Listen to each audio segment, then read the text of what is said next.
ਵਾਹਿਗੁਰੂ ਜੀ ਕਾ ਖਾਲਸਾ ਵਾਹਿਗੁਰੂ ਜੀ ਕੀ ਫਤਿਹ। ਅਕਾਲ ਚੈਨਲ ਦੇ YouTube channel ਅਕਾਲ audio books ਤੇ ਤੁਹਾਡਾ ਸਵਾਗਤ ਹੈ। ਮੈਂ ਸੰਦੀਪ ਸਿੰਘ ਲੈ ਕੇ ਹਾਜ਼ਰ ਹਾਂ ਲੇਖਕ ਸਰਦਾਰ ਕਪੂਰ ਸਿੰਘ ਜੀ ਦੀ ਲਿਖੀ ਹੋਈ ਕਿਤਾਬ ਗੁਰੂ ਗੋਬਿੰਦ ਸਿੰਘ ਜੀ ਦੀ ਵਿਸਾਖੀ। ਅੱਜ ਕਰਾਂਗੇ 5ਵੇਂ ਅਧਿਆਇ ਦੀ ਸ਼ੁਰੂਆਤ, ਜਿਸ ਦਾ ਨਾਮ ਹੈ ਗੁਰੂ ਤੇਗ ਬਹਾਦਰ ਸਾਹਿਬ ਜੀ ਦੀ ਸ਼ਹੀਦੀ ਦਾ ਪਾਪ ਕਿਸਦੇ ਸਿਰ। ਜੇਕਰ ਪਿਛਲੇ ਅਧਿਆਇ ਕੁਦਰਤ ਦਾ ਸੰਕਲਪ ਦੀ ਗੱਲ ਕਰੀਏ ਤਾਂ ਲੇਖਕ ਨੇ ਇਸ ਅਧਿਆਇ ਵਿੱਚ ਦੱਸਿਆ ਕਿ ਗੁਰੂ ਨਾਨਕ ਪਾਤਸ਼ਾਹ ਨੇ ਕੁਦਰਤ ਸ਼ਬਦ ਨੂੰ ਕੀ ਅਰਥ ਪ੍ਰਦਾਨ ਕੀਤੇ ਨੇ, ਤੇ ਉਹਨਾਂ ਦੱਸਿਆ ਕਿ ਗੁਰੂ ਨਾਨਕ ਦਾ ਕੁਦਰਤ ਦਾ ਸਿਧਾਂਤ ਪ੍ਰਕਿਰਤੀ ਵਾਲੇ ਸਿਧਾਂਤ ਤੋਂ ਬਿਲਕੁਲ ਭਿੰਨ ਹੈ। ਤੇ ਹੁਣ ਆਓ ਸ਼ੁਰੂਆਤ ਕਰਦੇ ਹਾਂ 5ਵਾਂ ਅਧਿਆਇ ਗੁਰੂ ਤੇਗ ਬਹਾਦਰ ਸਾਹਿਬ ਜੀ ਦੀ ਸ਼ਹੀਦੀ ਦਾ ਪਾਪ ਕਿਸਦੇ ਸਿਰ।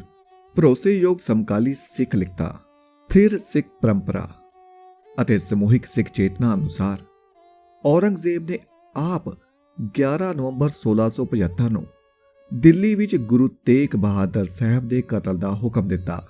ਸ਼ਹਿਨਸ਼ਾਹ ਦਾ ਇਹ ਹੁਕਮ ਗੁਰੂ ਸਾਹਿਬ ਨਾਲ ਕਈ ਮੁਲਾਕਾਤਾਂ ਤੋਂ ਮਗਰੋਂ ਹੋਇਆ, ਜਿਨ੍ਹਾਂ ਵਿੱਚ ਮੁਗਲ ਰਾਜ ਦੀ ਨੀਤੀ ਦੇ ਬੁਨਿਆਦੀ ਅਸੂਲਾਂ ਬਾਰੇ ਵਾਰਤਾਲਾਪ ਹੋਇਆ ਕਿ ਨੰਬਰ 1 ਕਿ ਪਰਮ ਤੱਤ ਸੱਤਿਆ ਸ਼ਬਦ ਬੋਲ ਵਿੱਚ ਸੀਮਿਤ ਕੀਤਾ ਜਾ ਸਕਦਾ ਹੈ।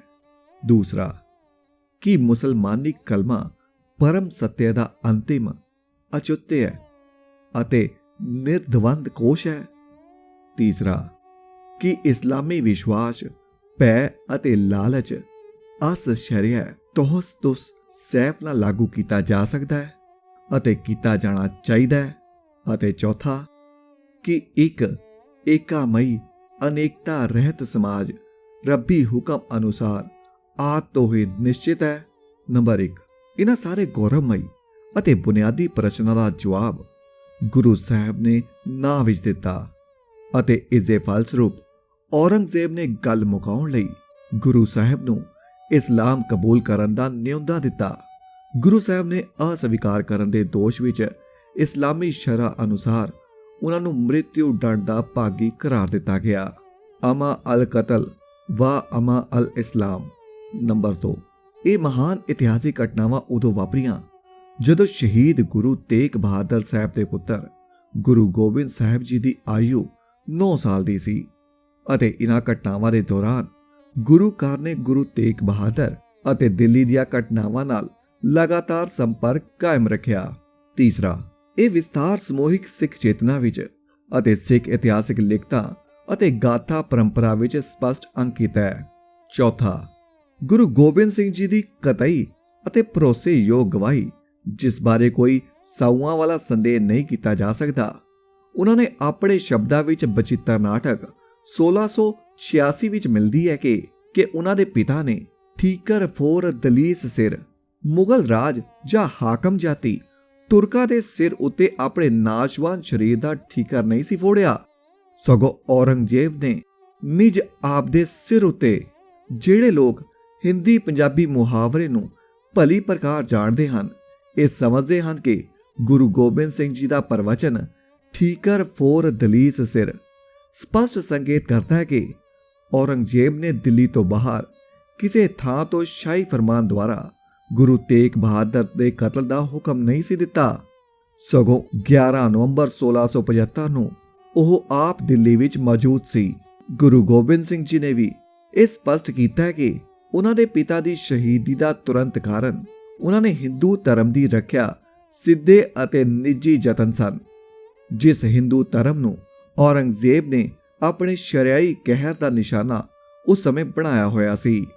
ਤਿਲਕ ਜੰਜੂ ਰਾਖਾ ਪ੍ਰਭ ਤਾਕਾ ਬਚਿੱਤਰ ਨਾਟਕ ਤੋਂ ਇਹ ਗੱਲ ਵੀ ਸਪਸ਼ਟ ਹੁੰਦੀ ਹੈ ਕਿ ਗੁਰੂ ਸਾਹਿਬ ਨੇ ਕੋਈ ਕਰਾਮਾਤ ਦਿਖਾਉਣ ਤੋਂ ਸਾਫ਼ ਇਨਕਾਰ ਕਰ ਦਿੱਤਾ ਸੀ, ਜਦੋਂ ਕਿ ਉਹਨਾਂ ਨੂੰ ਵੰਗਾਰਿਆ ਗਿਆ ਕਿ ਜੇ ਹਜ਼ਰਤ ਮੁਹੰਮਦ ਸਾਹਿਬ ਨੂੰ ਆਖਰੀ ਨਬੀ ਅਤੇ ਇਸਲਾਮ ਨੂੰ ਇੱਕੋ ਇੱਕ ਸੱਚਾ ਦੀਨ ਨਹੀਂ ਮੰਨਦੇ ਤਾਂ ਉਹ ਆਪ ਸਵੈਸਿੱਧ ਨਬੀ ਹੋਣ ਦੇ ਦਾਅਵੇਦਾਰ ਬਣਦੇ ਹਨ ਅਤੇ ਆਪਣਾ ਇਹ ਦਾਅਵਾ ਸਿੱਧ ਕਰਨ ਲਈ ਕੋਈ ਐਸੀ ਕਰਾਮਾਤ ਹੁਣ ਉਹਨਾਂ ਨੂੰ ਦਿਖਾਉਣੀ ਪਵੇਗੀ ਜਿਸ ਤੋਂ ਇਹ ਸਿੱਧ ਹੋਵੇ ਕਿ ਉਹਨਾਂ ਵਿੱਚ ਨਬੀਆਂ ਵਾਲੇ ਚਿੰਨ੍ਹ ਤੇ ਲੱਛਣ ਸਾਕਾਰ ਹਨ।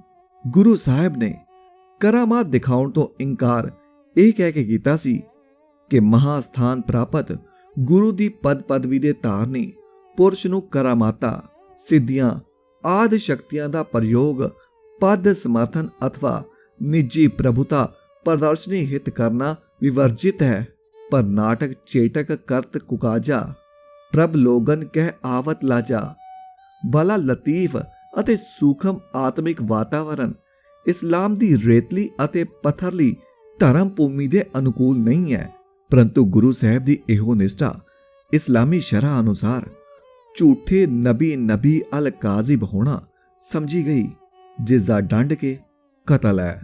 ਮਹਾਕਵੀ ਭਾਈ ਸੰਤੋਖ ਸਿੰਘ ਨੇ ਆਪਣੇ ਗ੍ਰੰਥ ਗੁਰਪ੍ਰਤਾਪ ਸੋਹਰਿਆਧਾ 1846 ਵਿੱਚ ਸਾਫ਼ ਲਿਖਿਆ ਕਿ ਗੁਰੂ ਤੇਗ ਬਹਾਦਰ ਸਾਹਿਬ ਦੇ ਕਤਲ ਦਾ ਹੁਕਮ ਨੀਚ ਔਰੰਗਜ਼ੇਬ ਨੇ ਆਪੋ ਦਿੱਤਾ ਸੀ।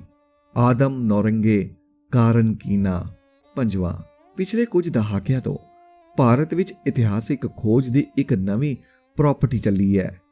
ਇਸ ਨਾਲ ਸੰਬੰਧਿਤ ਇਤਿਹਾਸਕਾਰ ਇੱਕ ਤਾਂ ਬਹੁਪੱਖੀ ਦੁਰਲਭ ਲਿਖਤੀ ਖੜਰਿਆਂ ਨੂੰ ਗਿਆਨ ਸਰੋਤ ਦੇ ਤੌਰ ਤੇ ਵਰਤਦੇ ਹਨ ਅਤੇ ਦੂਜੇ ਪੁਰਾਤੱਤਵ ਸ਼ਿਲਾ ਲਿਖਤਾਂ, ਸਿੱਕਿਆ ਸੰਬੰਧੀ ਗਵਾਹੀ ਅਤੇ C14 ਦੇ ਪਰਤਾਵਿਆਂ ਦੀਆਂ ਤਕਨੀਕਾਂ ਰਾਹੀਂ ਅੰਤਰ ਅਨੁਸ਼ਾਸਨੀ ਤੁਲਨਾਤਮਕ ਅਧਿਐਨ ਕਰਦੇ ਹਨ ਅਤੇ ਇਸ ਨਾਲ ਇਤਿਹਾਸਿਕ ਗਿਆਨ ਦੇ ਪ੍ਰਕਾਸ਼ ਦੀਆਂ ਸੀਮਾਵਾਂ ਵਧੇਰੇ ਵਿਸ਼ਾਲ ਹੋ ਗਈਆਂ ਹਨ।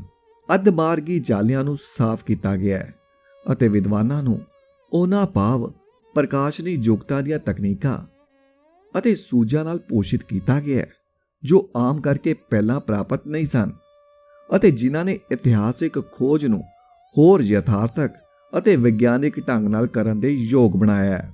ਛੇਵਾਂ, ਪਰ ਜਿਵੇਂ ਕਿ ਹੁੰਦਾ ਹੈ, ਨਵੀਆਂ ਤਕਨੀਕਾਂ ਅਤੇ ਨਵੇਂ ਖੋਜ ਢੰਗਾਂ ਦੇ ਨਾਲ-ਨਾਲ ਨਵੇਂ ਟਿੱਬੇ ਟੋਏ ਵੀ ਰਾਹਾਂ ਦੇ ਵਿੱਚ ਆ ਜਾਂਦੇ ਨੇ, ਜਿਨ੍ਹਾਂ ਵਿੱਚ ਉਹਨਾਂ ਦੇ ਠੀਕ ਮਹੱਤਵ ਅਤੇ ਕਾਰਜ ਖੇਤਰ ਦੀ ਸੰਪੂਰਨ ਸੂਝ ਦੀ ਘਾਟ, ਗਲਤ ਧਾਰਨਾਵਾਂ ਤੋਂ ਪੈਦਾ ਹੋਏ ਪੱਖਪਾਤ ਅਤੇ ਸਰਬਪੱਖੀ ਦ੍ਰਿਸ਼ਟੀ ਦੀ ਅਣਹੋਂਦ ਦੇ ਕਾਰਨ ਉਪਜੀ ਉਲਾਰ ਤਰਫਦਾਰੀ ਸ਼ਾਮਿਲ ਹਨ।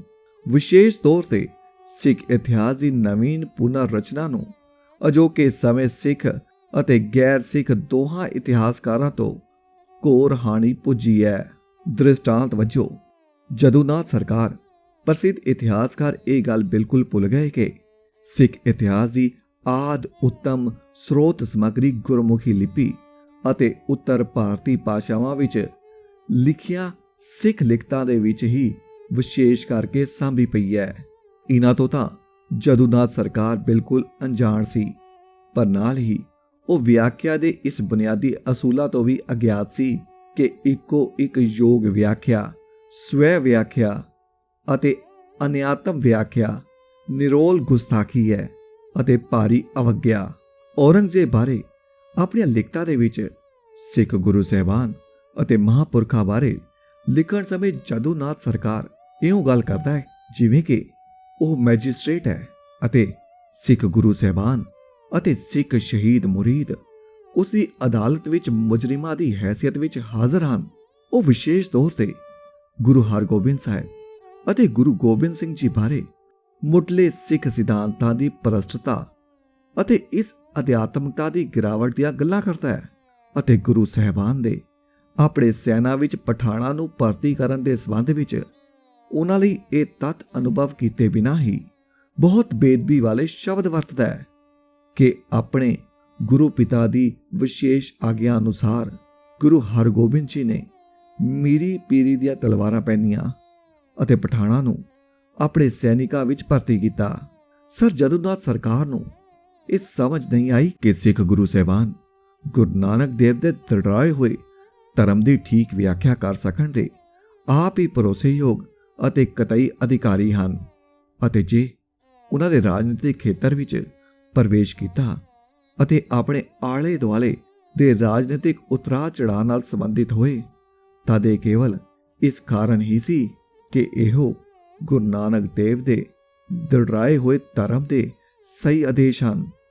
ਜੈਨ ਮਤ ਅਤੇ ਹਿੰਦੂ ਮਤ ਦੇ ਸਿਧਾਂਤਾਂ ਅਤੇ ਅਹਿੰਸਾ ਸੰਬੰਧੀ ਵਿਚਾਰਧਾਰਾ ਅਤੇ ਲੋਕ ਪਰਲੋਕ ਭੇਦ ਦੇ ਹਿੰਦੂ ਸਿਧਾਂਤਕ ਟੀਚਿਆਂ ਨਾਲ ਸਿੱਖ ਧਰਮ ਅਤੇ ਇਸ ਦੇ ਇਤਿਹਾਸਿਕ ਮੁਲਾਂਕਣ ਨੂੰ ਪਰਖਣਾ ਇੱਕ ਵਿਰੋਧੀ ਅਯੋਗ ਅਤੇ ਪ੍ਰਮਾਣਿਕ ਵਿਆਖਿਆ ਹੈ। ਜਿਵੇਂ ਕਿ ਕੋਈ ਸੁਨਿਆਰਾ ਆਪਣੀ ਕਸਵੱਟੀ ਉੱਤੇ ਗੁਲਾਬ ਦੇ ਫੁੱਲ ਨੂੰ ਰਗੜ ਕੇ ਪਰਖੇ। ਨਾ ਹੀ ਜਦੂਨਾਥ ਸਰਕਾਰ ਆਪਣੇ ਅਸਾਰ ਘੁਮੰਡ ਦੇ ਆਧਾਰ ਉੱਤੇ ਇਸ ਤੱਥ ਨੂੰ ਸਮਝਣ ਲਈ ਅਟਕਿਆ ਕਿ 17ਵੀਂ ਅਤੇ 18ਵੀਂ ਸਦੀ ਦੇ ਭਾਰਤ ਵਿੱਚ ਪੇਸ਼ਾਵਰ ਸਿਪਾਹੀਆਂ ਨੂੰ ਨੌਕਰ ਰੱਖਣਾ ਰਾਜਨੀਤਿਕ ਰਿਵਾਜ ਦਾ ਪ੍ਰਚਲਿਤ ਅਤੇ ਪ੍ਰਮਾਣਿਤ ਅੰਗ ਸੀ ਅਤੇ ਇਸ ਵਿੱਚ ਕੋਈ ਸਦਾਚਾਰਿਕ ਜਾਂ ਅਧਿਆਤਮਕ ਦੋਸ਼ ਨਹੀਂ ਮੰਨਿਆ ਜਾਂਦਾ। ਬਦਲੇ ਹੋਏ ਰੂਪਾਂ ਵਿੱਚ ਇਹ ਪ੍ਰਾਪਰਟੀ ਤਨਖਾਹਦਾਰ ਸਿਪਾਹੀਆਂ ਦੀ ਅੱਜ ਕੱਲ੍ਹ ਵੀ ਸਰਵਵਿਆਪੀ ਹੈ। ਸਿੱਖ ਇਤਿਹਾਸਬੰਦੀ ਜਦੂਨਾਥ ਸਰਕਾਰ ਦੀ ਲਿਖਤ ਨੂੰ ਪੈਰਵੀ ਯੋਗ ਨਮੂਨਾ ਮੰਨ ਕੇ ਸਮਕਾਲੀ ਇਤਿਹਾਸਕਾਰਾਂ ਨੇ ਗਲਤ ਪੁਨਰ ਰਚਿਤ ਸਿੱਖ ਇਤਿਹਾਸ ਨੂੰ ਅਜਿਹਾ ਅਜੋੜ ਪਾਇਆ ਹੈ ਕਿ ਸਿੱਖ ਇਤਿਹਾਸ ਦਾ ਸਾਰਾ ਮੂੰਹ ਮੱਥਾ ਦੂਸ਼ਿਤ ਕਰ ਦਿੱਤਾ ਗਿਆ ਹੈ। 7ਵਾਂ, ਜਿਹੜੇ ਅਸੂਲ ਤੇ ਪਗਡੰਡੀਆਂ ਸਾਡੇ ਨਵੀਨ ਇਤਿਹਾਸ ਖੋਜੀਆਂ ਨੇ ਜਦੂਨਾਥ ਸਰਕਾਰ ਦੀ ਅੰਨੀ ਸ਼ਰਧਾ ਦੇ ਆਧਾਰ ਉੱਤੇ ਹੁਣ ਸਿੱਖ ਇਤਿਹਾਸ ਲਿਖਣ ਲਈ ਅਚੇਤ ਹੀ ਸਵੀਕਾਰ ਕਰ ਲਈਆਂ ਹਨ। ਉਹਨਾਂ ਨੂੰ ਸਵੀਕਾਰ ਕਰਨ ਨਾਲ ਹੀ ਇਹਨਾਂ ਇਤਿਹਾਸਿਕ ਖੋਜੀਆਂ ਦੀ ਅਗਿਆਨ ਆਸ਼ਰਿਤ ਚਾਲ ਅਤੇ ਮੋਤੀਆ ਬਿੰਦੂ ਦ੍ਰਿਸ਼ਟੀ ਉਗੜ ਕੇ ਸਾਹਮਣੇ ਆਉਂਦੀ ਹੈ। ਇਹ ਅਸੂਲ ਤੇ ਪਗਡੰਡੀਆਂ ਮੋਟੀਆਂ-ਮੋਟੀਆਂ ਇਹ ਹਨ। ਪਹਿਲਾ, ਸਿੱਖ ਇਤਿਹਾਸ ਸੰਬੰਧੀ ਪੂਰਨ ਭਰੋਸੇਯੋਗ ਸਮੱਗਰੀ ਨਿਰੋਲ ਸਮਕਾਲੀ ਫਾਰਸੀ ਲਿਖਤਾਂ ਵਿੱਚ ਹੀ ਉਪਲਬਧ ਹੈ। ਦੂਸਰਾ, ਗੁਰਮੁਖੀ ਲਿਪੀ ਵਿੱਚ ਸਿੱਖ ਲਿਖਤਾਂ ਤੇ ਸਿੱਖਾਂ ਦੀ ਜਾਤੀ ਚੇਤਨਾ ਸਥਿਰ ਅਤੇ ਅਖੰਡ ਰੂਪ ਵਿੱਚ ਵੀ ਭਰੋਸੇਯੋਗ ਨਹੀਂ ਅਤੇ ਅਸੰਗਤ ਹਨ। ਉਹ ਕੇਵਲ ਦੂਜੇ ਦਰਜੇ ਦੀ ਸਹਾਇਕ ਅਤੇ ਪੂਰਕ ਸਮੱਗਰੀ ਦੇ ਰੂਪ ਵਿੱਚ ਹੀ ਪ੍ਰਵਾਨ ਹਨ।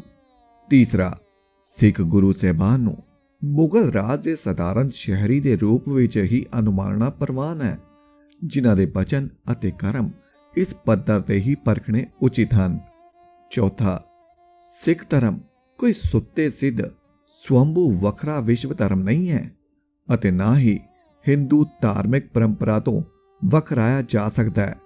ਇਸ ਨੂੰ ਹਿੰਦੂ ਦ੍ਰਿਸ਼ਟੀਕੋਣ ਅਤੇ ਜਾਤੀ ਵਿਸ਼ਲੇਸ਼ਣ ਹੇਠਾਂ ਹੀ ਪਰਖ ਕੇ ਹੀ ਅੰਤਿਮ ਤੌਰ ਤੇ ਪ੍ਰਵਾਨ ਜਾਂ ਅਪਰਵਾਨ ਕੀਤਾ ਜਾ ਸਕਦਾ ਹੈ। ਪੰਜਵਾਂ, 17ਵੀਂ ਤੇ 18ਵੀਂ ਸਦੀ ਵਿਦੇਸ਼ੀ ਸੈਲਾਨੀਆਂ ਤੇ ਹਿੰਦ ਵਿੱਚ ਆਏ ਲੋਟੂਆਂ ਦੀਆਂ ਲਿਖਤਾਂ ਨੂੰ ਹੀ ਬਹੁਤ ਭਰੋਸੇਯੋਗ ਮੰਨਣਾ ਚਾਹੀਦਾ ਹੈ, ਭਾਵੇਂ ਉਹ ਪ੍ਰਤੱਖ ਤੌਰ ਤੇ ਸਵੈ ਖੰਡਨ ਹੀ ਕਿਉਂ ਨਾ ਕਰਦੀਆਂ ਹੋਣ। 8ਵਾਂ, ਇਸ ਕਰੂਪ ਚੌਖੋਟੇ ਵਿੱਚ ਹੀ ਬਣ ਕੇ ਬਹੁਤੇ ਸਿੱਖ ਅਤੇ ਗੈਰ ਸਿੱਖ ਇਤਿਹਾਸਕਾਰਾਂ ਵੱਲੋਂ ਨਵਾਂ ਸਿੱਖ ਇਤਿਹਾਸ ਲਿਖਿਆ ਤੇ ਵਿਗਾੜਿਆ ਜਾ ਰਿਹਾ ਹੈ, ਜਿਸ ਕਾਰਨ ਸਿੱਖ ਧਰਮ ਅਤੇ ਸਿੱਖ ਇਤਿਹਾਸ ਦੀਆਂ ਬੁਨਿਆਦਾਂ ਨੂੰ ਹੀ ਢਾਹ ਲੱਗ ਰਹੀਆਂ ਹਨ ਅਤੇ ਜੇ ਇਸ ਕੁਰੀਤ ਨੂੰ ਨਾ ਰੋਕਿਆ ਗਿਆ ਤਾਂ ਸਿੱਖ ਧਰਮ ਅਤੇ ਸਿੱਖੀ ਲਈ ਮਾਰੂ ਸਿੱਟੇ ਨਿਕਲ ਸਕਦੇ ਹਨ। 9ਵਾਂ, ਇਹ ਜਦੂਨਾਥ ਸਰਕਾਰ ਹੀ ਹੈ ਜੋ ਮੁਸਲਮਾਨ ਇਤਿਹਾਸਕਾਰਾਂ ਦੀਆਂ ਫਾਰਸੀ ਦੀਆਂ ਲਿਖਤਾਂ ਨੂੰ ਇਤਿਹਾਸਿਕ ਤੱਥਾਂ ਦੇ ਨਿਗੋਰ ਸਰੋਤ ਮੰਨਣ ਅਤੇ ਇਸ ਰੀਤੀ ਦੇ ਪ੍ਰਚਾਰਨ ਦਾ ਬਹੁਤ ਜ਼ਿੰਮੇਵਾਰ ਹੈ। ਇਸ ਸੰਬੰਧ ਵਿੱਚ ਜਦੂਨਾਥ ਸਰਕਾਰ ਦੀ ਇੱਕ ਅੱਖੀ ਤੇ ਪੱਖਪਾਤੀ ਰੁਚੀ ਨੂੰ ਹੀ ਮਹਾਭਾਰਤ ਗ੍ਰੰਥ ਸੰਬੰਧੀ ਮਨੋਤ ਨਾਲ ਤੁਲਨਾਇਆ ਜਾ ਸਕਦਾ ਹੈ ਕਿ ਜੋ ਕੁਝ ਵੀ ਸੰਸਾਰ ਦੇ ਵਿੱਚ ਹੈ ਉਹ ਇਸ ਗ੍ਰੰਥ ਵਿੱਚ ਵੀ ਹੈ ਅਤੇ ਜੋ ਇਸ ਗ੍ਰੰਥ ਵਿੱਚ ਨਹੀਂ ਉਹ ਹੋਰ ਕਿਤੇ ਵੀ ਨਹੀਂ। ਯਦ ਇਹਾਸਤ ਤਦ ਅਨਯਤਰੰ ਯੰਨੇ ਹਾਸਿਤ ਨਾ ਤਤ ਕਵਾਚਿਤ। 10ਵਾਂ, ਔਰੰਗਜ਼ੇਬ ਅਤੇ ਗੁਰੂ ਤੇਗ ਬਹਾਦਰ ਇਤਿਹਾਸ ਵਿੱਚ ਇੱਕ ਦੂਜੇ ਨਾਲ ਪੱਕੇ ਤੌਰ ਤੇ ਸੰਯੁਕਤ ਹਨ। ਇਸ ਸਮੇਂ ਨਾਲ ਸੰਬੰਧਿਤ 3 ਜਾਂ 4 ਹੀ ਪ੍ਰਸਿੱਧ ਫਾਰਸੀ ਲਿਖਤਾਂ ਹਨ। ਔਰੰਗਜ਼ੇਬ ਤਖਤ ਉਤੇ ਅਗਸਤ 1638 ਵਿੱਚ ਬੈਠਾ ਅਤੇ 1707 ਵਿੱਚ ਉਸ ਦੀ ਮ੍ਰਿਤਿੂ ਹੋ ਗਈ। 10 ਸਾਲਾਂ ਦੇ ਰਾਜ ਭਾਗ ਮਗਰੋਂ ਉਸਨੇ ਅਨੁਭਵ ਕੀਤਾ ਕਿ ਉਹ ਆਪਣੇ ਰਾਜ ਦਾ ਪੂਰਨ ਤੌਰ ਤੇ ਸਵਾਮੀ ਬਣ ਸਕਦਾ ਹੈ ਅਤੇ ਹਿੰਦੁਸਤਾਨ ਦਾ ਵਾਹਿਦ ਸਮਰਾਟ ਹੈ।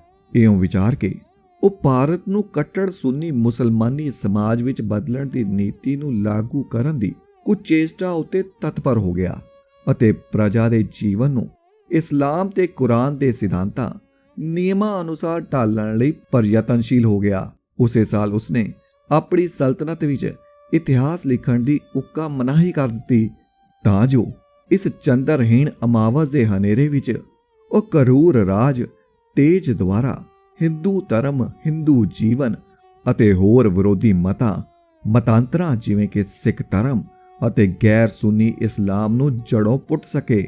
ਸੰਨ 1669 ਈਸਵੀ ਵਿੱਚ ਉਸਨੇ ਗੈਰ ਮੁਸਲਮਾਨਾਂ ਦੇ ਸਭ ਮੰਦਰਾਂ ਨੂੰ ਗਿਰਵਾਉਣ ਅਤੇ ਪਾਠਸ਼ਾਲਾਵਾਂ ਤੇ ਵਿਦਿਆ ਕੇਂਦਰਾਂ ਨੂੰ ਬੰਦ ਕਰਨ ਅਤੇ ਢਾਹ ਢੇਰੀ ਕਰ ਦੇਣ ਦਾ ਹੁਕਮ ਜਾਰੀ ਕੀਤਾ। ਸੰਨ 1675 ਵਿੱਚ ਉਸਨੇ ਹਿੰਦੂਆਂ ਤੇ ਹਿੰਦੂ ਧਰਮ ਦੀ ਬਾਹਾਂ ਫੜਨ ਵਾਲੇ ਗੁਰੂ ਤੇਗ ਬਹਾਦਰ ਨੂੰ ਦਿੱਲੀ ਵਿੱਚ ਖੁੱਲੇ ਦਿਨ ਦਿਹਾੜੇ ਕਤਲ ਕਰਵਾ ਦਿੱਤਾ। ਸੰਨ 1679 ਵਿੱਚ ਗੈਰ ਮੁਸਲਮਾਨਾਂ ਉੱਤੇ ਜਜ਼ੀਆ ਲਾਗੂ ਕਰ ਦਿੱਤਾ ਗਿਆ, ਜਿਸ ਦੇ ਕਾਰਨ ਜਿਵੇਂ ਕਿ ਮਨੁੱਚੀ ਦਸ ਹੈ, ਸਰੋਤੀਆ ਡੇ ਮਗੌਰ ਪੰਨਾ 2234 ਕੇ ਬਹੁਤ ਸਾਰੇ ਹਿੰਦੂ ਜੋ ਜਜ਼ੀਆ ਨਹੀਂ ਭਰ ਸਕਦੇ ਸਨ ਅਤੇ ਜਜ਼ੀਆ ਵਸੂਲਣ ਵਾਲੇ ਅਹਿਲਕਾਰਾਂ ਦੇ ਨਿਰਾਦਰ ਭਰੇ ਵਤੀਰੇ ਤੋਂ ਅਤੀ ਦੁਖੀ ਤੇ ਲਾਚਾਰ ਸਨ, ਮੁਸਲਮਾਨ ਬਣ ਗਏ। ਸੰਨ 1704 ਵਿੱਚ ਉਸਨੇ ਗੁਰੂ ਗੋਬਿੰਦ ਸਿੰਘ ਜੀ ਨੂੰ ਮਾਰ ਮਕਾਉਣ ਜਾਂ ਪਕੜ ਲੈਣ, ਦਗਾ ਦੁਸ਼ਟ ਕੇ ਕੀਨਸ ਪਕਰਨ, ਕਹਿ ਰਣ ਕਰਨ ਸੰਘਾਰਾ ਅਤੇ ਖਾਲਸੇ ਦੀ ਸ਼ਹਿਨਸ਼ਾਹ ਦੀ ਅੱਖਾਂ ਵਿੱਚ ਰੜਕਦੀ ਜਥੇਬੰਦੀ ਨੂੰ ਤਿੱਤਰ ਬਿੱਤਰ ਤੇ ਪ੍ਰਸ਼ ਕਰਨ ਦਾ ਹੁਕਮ ਚਾੜ ਦਿੱਤਾ। ਸੰਨ 1707 ਵਿੱਚ ਉਹ ਮਰ ਗਿਆ, ਪਰ ਅਖੰਡ ਸੁੰਨੀ ਮਤ ਆਧਾਰਿਤ ਨਿਰੰਤਰ ਮੁਸਲਮਾਨੀ ਸਮਾਜ ਛੱਡ ਕੇ ਨਹੀਂ, ਸਗੋਂ ਜੜ੍ਹਾਂ ਤੱਕ ਹਿੱਲਿਆ ਹੋਇਆ ਮੁਗਲ ਰਾਜ, ਡਾਵਾਡੋਲ ਰਾਜ ਸ਼ਾਸਨ ਅਤੇ ਪੁਨਰ ਉਤਪੰਨ ਮਰਾਠਾ ਹਿੰਦੂਵਾਦ ਅਤੇ ਪਰਜਵਲਿਤ ਖਾਲਸਾ। ਤਬ ਉਠੇ ਸਿੰਘ ਭਬਕਾਰ ਕਰ ਤੁਰਕਰ ਕੰਪਾਨਾ, ਮਾਰੂ ਕੁੰਡਲੀਆਂ ਸੱਪ ਪੇਚੀਦਾ ਮਾਰ, ਜਿਵੇਂ ਗੁਰੂ ਗੋਬਿੰਦ ਸਿੰਘ ਜੀ ਨੇ ਜ਼ਫਰਨਾਮਾ ਵਿੱਚ ਕਿਹਾ ਹੈ, ਜੀ ਹਾਂ ਸ਼ੁੱਧ ਕੇ ਚੂੰ ਬੱਚੇ ਕੁਛ ਤੇ ਚਾਰ ਕਿ ਬਾਕੀ ਮਮਾ ਦਸਤੇ ਪੇਚੀਦਾ ਮਾਰ। 11ਵਾਂ ਹਿੰਦੁਸਤਾਨ ਦੇ ਇਤਿਹਾਸ ਦੇ ਇਸ ਹਨੇਰੇ ਕੁੱਪ ਕਾਲ ਦੀ ਪਹਿਲੀ ਫਾਰਸੀ ਦੀ ਲਿਖਤ ਮਿਰਜ਼ਾ ਮੁਹੰਮਦ ਕਾਜ਼ਮ ਦੀ ਹੈ, ਜੋ ਔਰੰਗਜ਼ੇਬ ਦਾ ਆਪਣਾ ਨਿਯਤ ਕੀਤਾ ਹੋਇਆ ਸ਼ਾਹੀ ਇਤਿਹਾਸਕਾਰ ਸੀ ਅਤੇ ਜਿਸ ਨੇ ਉਸਦੀ ਹਕੂਮਤ ਦੇ ਪਹਿਲੇ 10 ਸਾਲਾਂ ਦੇ ਸਰਕਾਰ ਨੂੰ ਮਨ ਪਾਉਂਦੇ ਹਾਲ ਲਿਖੇ ਹਨ। ਇਸ ਲਿਖਤ ਵਿੱਚ ਜਗਤ ਪ੍ਰਸਿੱਧ ਸੂਫੀ ਮਹਾਨ ਆਤਮਾ ਸਰਮੰਦ ਦੇ ਔਰੰਗਜ਼ੇਬ ਹੱਥੋਂ ਪਬਲਿਕ ਤੌਰ ਤੇ ਕੀਤੇ ਗਏ ਕਤਲ ਦਾ ਉੱਕਾ ਕੋਈ ਜ਼ਿਕਰ ਨਹੀਂ, ਜਿਸ ਨੂੰ ਔਰੰਗਜ਼ੇਬ ਨੇ ਆਪਣੇ ਮੁਤਸਬੀ ਵਿਚਾਰਾਂ ਦੇ ਵਿਰੁੱਧ ਧਾਰਮਿਕ ਵਿਚਾਰਧਾਰਾ ਰੱਖਣ ਅਤੇ ਔਰੰਗਜ਼ੇਬ ਦੇ ਵੱਡੇ ਭਰਾ ਦਾਰਾ ਸ਼ਿਕੋਹ ਦੇ ਸੁਲੋ ਕੁਲ ਸੁਬਾ ਸਮਰਥਨ ਕਰਨ ਦੇ ਦੋਸ਼ ਵਿੱਚ ਆਪਣੇ ਹਕੂਮਤ ਦੇ ਪਹਿਲੇ ਸਾਲ ਵਿੱਚ ਹੀ ਮਰਵਾ ਦਿੱਤਾ ਸੀ। ਫਿਰ ਜਦੋਂ ਔਰੰਗਜ਼ੇਬ ਨੇ ਇਤਿਹਾਸ ਲਿਖਣ ਅਤੇ ਉਸਦੇ ਕੁਕਰਮਾਂ ਉੱਤੇ ਚਾਨਣਾ ਪਾਉਣ ਉੱਤੇ ਉਹ ਲਿਖਤ ਪੱਤਰੇ ਤਿਆਰ ਕੀਤੇ, ਜਿਨ੍ਹਾਂ ਨੂੰ ਮੁਤਖਬੁਲ ਲੁਬਾਬ ਕਿਹਾ ਜਾਂਦਾ ਹੈ ਅਤੇ ਜਿਨ੍ਹਾਂ ਵਿੱਚ ਔਰੰਗਜ਼ੇਬ ਦੀ ਮੌਤ ਤੱਕ ਦਾ ਹਿੰਦੁਸਤਾਨ ਦਾ ਤਾਰੀਖੀ ਹਾਲ ਦਰਜ ਹੈ। ਇਸ ਵੱਡੇ ਆਕਾਰ ਵਾਲੀ ਲਿਖਤ ਦੇ ਵਿੱਚ ਨਾ ਸਰਮਦ ਦੇ ਕਤਲ ਦਾ ਕੋਈ ਜ਼ਿਕਰ ਹੈ ਅਤੇ ਨਾ ਹੀ ਗੁਰੂ ਤੇਗ ਬਹਾਦਰ ਜੀ ਦੀ ਸ਼ਹੀਦੀ ਦਾ, ਪਰ ਕਾਫੀ ਖਾਨ ਨੇ ਇਸ ਘਟਨਾ ਨੂੰ ਕਾਨੀ ਬੰਦ ਕਰਨਾ ਬਹੁਤ ਜ਼ਰੂਰੀ ਸਮਝਿਆ ਕਿ ਉਹਨਾਂ ਦਿਨਾਂ ਵਿੱਚ ਕੁਝ ਚਰਵਾਹੇ ਮੁੰਡਿਆਂ ਨੇ ਰਾਜਾ ਪ੍ਰਜਾ ਨਾਮ ਦੀ ਖੇਡ ਖੇਡਦਿਆਂ ਇੱਕ ਮੁੰਡੇ ਨੂੰ ਫਾਂਸੀ ਲਾ ਕੇ ਜਾਨੋਂ ਮਾਰ ਦਿੱਤਾ। ਔਰੰਗਜ਼ੇਬ ਦੀ ਮੌਤ ਤੋਂ ਮਗਰੋਂ ਸ਼ਾਹ ਆਲਮ ਪਹਿਲੇ 1710 ਦੀ ਹਕੂਮਤ ਦੇ ਸਮੇਂ ਮੁਸਤੈਦ ਖਾਨ ਸਾਕੀ ਨੇ ਆਪਣੀ ਰਚਨਾ ਮੁਆਸਰੇ ਆਲਮਗੀਰੀ ਵਿੱਚ ਔਰੰਗਜ਼ੇਬ ਦੀ ਹਕੂਮਤ ਦੇ 40 ਵਰ੍ਹਿਆਂ ਦਾ ਇਤਿਹਾਸ 1669 ਤੋਂ 1707 ਅੰਕਿਤ ਕੀਤਾ ਹੈ। ਇਸ ਰਚਨਾ ਵਿੱਚ ਨਾ ਹੀ ਗੁਰੂ ਤੇਗ ਬਹਾਦਰ ਸਾਹਿਬ ਜੀ ਦੀ ਸ਼ਹੀਦੀ ਦਾ ਕੋਈ ਜ਼ਿਕਰ ਹੈ ਅਤੇ ਨਾ ਹੀ ਸਰਮਦ ਦੇ ਕਤਲ ਦਾ। ਮੁੰਸ਼ੀ ਗੁਲਾਮ ਹੁਸੈਨ ਖਾਨ ਨੇ ਆਪਣੀ ਰਚਨਾ ਸੈਯਰ ਉਲ ਮੁਤਾਖਰੀਨ ਵਿੱਚ 1702 ਤੋਂ 1785 ਤੱਕ ਦੇ ਭਾਰਤ ਦੇ ਇਤਿਹਾਸ ਨੂੰ ਲਿਖਦਿਆਂ ਭਾਰਤ ਦੇ ਅਖੀਰਲੇ 7 ਮੁਗਲ ਸ਼ਹਿਨਸ਼ਾਹ ਦੀ ਹਕੂਮਤ ਦਾ ਹਾਲ ਕਹਾਣੀਬੰਦ ਕੀਤਾ ਹੈ ਅਤੇ ਕੁਝ ਹਾਲ ਬੰਗਾਲ ਵਿੱਚ ਅੰਗਰੇਜ਼ਾਂ ਦੀ ਆਮਦ ਦੇ ਚੜ੍ਹਨ ਦਾ ਵੀ ਦਰਜ ਕੀਤਾ ਹੈ। ਅਸੀਂ ਨਹੀਂ ਜਾਣਦੇ ਕਿ ਇਹ ਗੁਲਾਮ ਹੁਸੈਨ ਕੌਣ ਸੀ, ਕਦੋਂ ਉਸਨੇ ਇਹ ਪੁਸਤਕ ਲਿਖੀ, ਪਰ ਇਹ ਤਾਂ ਸਾਫ਼ ਹੀ ਦਿਸਦਾ ਹੈ ਕਿ ਇਹ ਰਚਨਾ ਸੰਨ 1785 ਦੇ ਲਾਗੇ ਜਾਗੇ ਲਿਖੀ ਗਈ। ਭਾਵੇਂ ਇਸ ਲੇਖਕ ਦੇ ਅੰਤ ਵਿੱਚ ਗ੍ਰੰਥਕਾਰ ਦੀ ਸਵੈ ਲਿਖਤ ਕੋਈ ਸਮੱਗਰੀ ਨਹੀਂ ਮਿਲਦੀ, ਅਰਥਾਤ ਇਸ ਦੇ ਅੰਤ ਦੇ ਵਿੱਚ ਕਿਤੇ ਤਾਰੀਖ ਕੋਈ ਨਹੀਂ। ਇਸ ਪੁਸਤਕ ਦੀ ਨਾ ਹੀ ਅਸਲੀ ਜਾਂ ਕੋਈ ਪ੍ਰਮਾਣਿਕ ਪੋਥੀ ਮਿਲਦੀ ਹੈ। ਇਹ ਵੀ ਪਤਾ ਨਹੀਂ ਕਿ ਕਿਹਨਾਂ ਹਾਲਾਤਾਂ ਦੇ ਵਿੱਚ ਅਤੇ ਕਾਰਨਾਂ ਕਰਕੇ ਇਹ ਰਚਨਾ ਰਚੀ ਗਈ, ਪਰ ਇੱਕ ਨਿਸ਼ਚਿਤ ਤੱਤ ਇਹ ਉਪਲਬਧ ਹੈ ਕਿ ਇਹ ਪਹਿਲੀ ਵਾਰ ਸਨ 1838 ਵਿੱਚ ਛਪੀ। ਇਸ ਫਾਰਸੀ ਦੀ ਲਿਖਤ ਵਿੱਚ ਗੁਰੂ ਤੇਗ ਬਹਾਦਰ ਸਾਹਿਬ ਜੀ ਦੀ ਸ਼ਹੀਦੀ ਦਾ ਜ਼ਿਕਰ ਹੈ, ਪਰ ਲਿਖਾਰੀ ਐਵੇਂ ਸੁਣੀਆਂ ਸੁਣਾਈਆਂ ਗੱਲਾਂ ਕਰਦਾ ਹੈ ਅਤੇ ਬਹੁਤਾ ਭਰੋਸੇਯੋਗ ਵੀ ਮੰਨਿਆ ਨਹੀਂ ਜਾ ਸਕਦਾ। ਉਸਨੇ ਗੁਰੂ ਤੇਗ ਬਹਾਦਰ ਸਾਹਿਬ ਜੀ ਦੀ ਸ਼ਹੀਦੀ ਸਾਕੇ ਤੋਂ ਬਹੁਤ ਮਗਰੋਂ ਇੱਧਰ ਉੱਧਰ ਪ੍ਰਚਲਿਤ ਕਹਾਣੀਆਂ ਨੂੰ ਹੀ ਆਪਣੀ ਕਥਾ ਦਾ ਆਧਾਰ ਬਣਾਇਆ ਜਾਪਦਾ ਹੈ। ਉਸਨੇ ਗੁਰੂ ਸਾਹਿਬ ਬਾਰੇ ਇਹ ਲਿਖਿਆ ਕਿ ਨੰਬਰ 1, ਇਹ ਰਿਪੋਰਟਾਂ ਵਾਚ ਕੇ ਕਿ ਆਮ ਲੋਕਾਂ ਵਿੱਚ ਗੁਰੂ ਸਾਹਿਬ ਦਾ ਬਹੁਤ ਸਤਿਕਾਰ ਤੇ ਪ੍ਰਭਾਵ ਹੈ ਅਤੇ ਜਿੱਥੇ ਵੀ ਉਹ ਜਾਂਦੇ ਸਨ ਉੱਥੇ ਬਹੁਤ ਲੋਕਿਆਈ ਆ ਜੁੜਦੀ ਹੈ। ਔਰੰਗਜ਼ੇਬ ਨੇ ਹਸਨ ਅਬਦਾਲ ਤੋਂ ਲਾਹੌਰ ਦੇ ਸੂਬੇ ਦਾ ਨਾਮ ਗੁਰੂ ਸਾਹਿਬ ਨੂੰ ਗ੍ਰਿਫਤਾਰ ਕਰਨ ਦਾ ਹੁਕਮ ਜਾਰੀ ਕਰ ਦਿੱਤਾ। ਦੂਸਰਾ, ਪਰੰਤੂ ਸਮੇਂ-ਸਮੇਂ ਗੁਰੂ ਸਾਹਿਬ ਦੇ ਸੰਗ ਸਾਥ ਵਿਚਰਨ ਵਾਲੇ ਲੋਕ ਧਾਰਮਿਕ ਅਤੇ ਸੁਲੂਕੁਲ ਰੁਚੀਆਂ ਵਾਲੇ ਸਨ, ਜੋ ਨਾ ਹੀ ਸ਼ਸਤਰਬੱਧ ਹੁੰਦੇ ਸਨ ਅਤੇ ਨਾ ਹੀ ਜਿਨ੍ਹਾਂ ਦੀ ਰਾਜ ਸੱਤਾ ਵੱਲ ਕੋਈ ਵਿਰੋਧੀ ਭਾਵਨਾ ਸੀ। ਤੀਸਰਾ, ਲਾਹੌਰ ਦੇ ਸੂਬੇ ਨੇ ਸ਼ਹਿਨशाह ਦੇ ਹੁਕਮ ਅਨੁਸਾਰ ਗੁਰੂ ਸਾਹਿਬ ਨੂੰ ਪਕੜ ਕੇ ਬੰਦੀਵਾਨ ਬਣਾ ਲਿਆ। ਅਤੇ ਚੌਥਾ, ਗੁਰੂ ਸਾਹਿਬ ਨੂੰ ਲਾਹੌਰ ਤੱਕ ਕਤਲ ਕਰ ਦਿੱਤਾ ਗਿਆ। ਉਹਨਾਂ ਦੇ ਸਰੀਰ ਦੇ 4 ਟੁਕੜੇ ਕਰਕੇ ਸ਼ਹਿਰ ਦੀ ਫਸੀਲ ਦੇ 4 ਦਿਸ਼ਾਵਾਂ ਵੱਲ ਖੁੱਲਦੇ 4 ਵੱਡੇ ਦਰਵਾਜ਼ਿਆਂ ਉੱਤੇ ਟੰਗ ਦਿੱਤੇ ਗਏ। 12ਵਾਂ, ਇਹ ਸਪਸ਼ਟ ਹੈ ਕਿ ਇਹਨਾਂ ਫਾਰਸੀ ਕਥਾ ਕਹਾਣੀਆਂ ਦਾ ਲੇਖਕ ਗੁਰੂ ਤੇਗ ਬਹਾਦਰ ਜੀ ਦੀ ਸ਼ਹੀਦੀ ਬਾਰੇ ਅਤੇ ਹੋਰ ਕਥਿਤ ਹਾਲਾਤ ਬਾਰੇ ਇਤਬਾਰਯੋਗ ਸਰੋਤ ਨਹੀਂ ਮੰਨਿਆ ਜਾ ਸਕਦਾ, ਪਰ ਕਿਉਂਕਿ ਉਸਨੇ ਇਉਂ ਲੱਗਦਾ ਹੈ ਕਿ ਉਹਨਾਂ ਦਿਨਾਂ ਦੇ ਹਿੰਦੁਸਤਾਨ ਵਿੱਚ ਆ ਵੜੇ ਅੰਗਰੇਜ਼ਾਂ ਦੇ ਸੁਝਾਅ ਜਾਂ ਹੁਕਮ ਅਨੁਸਾਰ 18ਵੀਂ ਦੇ ਅਖੀਰਲੇ ਦਹਾਕਿਆਂ ਵਿੱਚ ਇਹ ਰਚਨਾ ਰਚੀ, ਜਿਸ ਦਾ ਅਨੁਵਾਦ 2 ਅੰਗਰੇਜ਼ ਫੌਜੀ ਲੈਫਟੀਨੈਂਟ, ਇੱਕ ਰੇਮਾ ਅਤੇ ਦੂਜੇ ਜਹਾਨ ਬਰਗੀਜ਼ ਨੇ ਕੀਤਾ ਅਤੇ 19ਵੀਂ ਸਦੀ ਦੇ ਤੀਜੇ ਦਹਾਕੇ ਵਿੱਚ ਇਹ ਅਨੁਵਾਦ ਲੰਡਨ ਵਿੱਚ ਪ੍ਰਕਾਸ਼ਿਤ ਹੋਏ।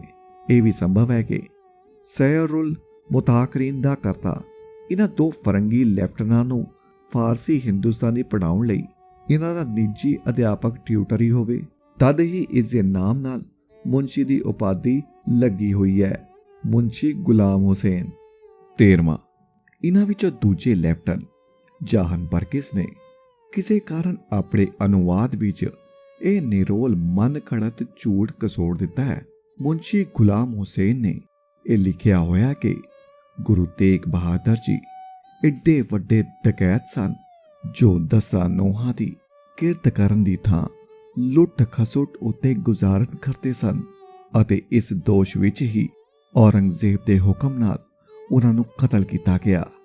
ਕਿਵੇਂ ਇਸ ਫਰੰਗੀ ਬਰਗੀਸ ਨੇ ਸੈਯਰੁਲ ਮੁਤਾਕਰੀਨ ਦਾ ਅਨੁਵਾਦ ਕਰਕੇ ਜਾਂ ਨਸ਼ੇ ਦੱਸ ਕੇ ਇਨ੍ਹਾਂ ਕੋਰ ਅਸਤ ਮਨੋ ਉਕਤੀਆਂ ਨੂੰ ਕਾਨੀ ਬੰਦ ਕੀਤਾ, ਖੁਣਸ ਕਰਕੇ, ਮੁਰਖਤਾ ਕਰਕੇ ਜਾਂ ਨਸ਼ੇ ਵਿੱਚ ਤੁੱਤ ਹੋ ਕੇ ਜਾਂ ਸ਼ਾਇਦ ਇਹਨਾਂ ਤਿੰਨਾਂ ਕਾਰਨਾਂ ਕਰਕੇ ਹੀ ਠੀਕ ਤੌਰ ਤੇ ਕਿਹਾ ਨਹੀਂ ਜਾ ਸਕਦਾ।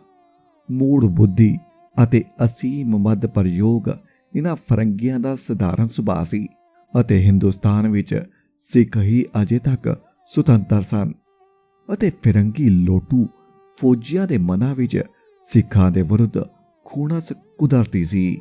ਕਿਸੇ ਕਾਰਨ ਵੀ ਹੋਵੇ, ਉਦੋਂ ਤੋਂ ਹੀ ਗੁਰੂ ਤੇਗ ਬਹਾਦਰ ਸਾਹਿਬ ਬਾਰੇ ਸਾਡੇ ਹਿੰਦੁਸਤਾਨੀ ਲੇਖਕਾਂ ਤੇ ਗੈਰ ਹਿੰਦੁਸਤਾਨੀ ਇਤਿਹਾਸਕਾਰਾਂ ਨੇ ਉਪਰੋਕਤ ਨਿਰਆਧਾਰ ਸਿੱਖਾਂ ਤੇ ਸਿੱਖੀ ਦੇ ਵਿਰੁੱਧ ਊਟ ਪਟਾਂਗ ਨੂੰ ਭਰੋਸੇਯੋਗ ਅਤੇ ਇਤਿਹਾਸਿਕ ਤੌਰ ਤੇ ਪ੍ਰਮਾਣਿਤ ਮੰਨ ਲਿਆ ਹੋਇਆ ਹੈ।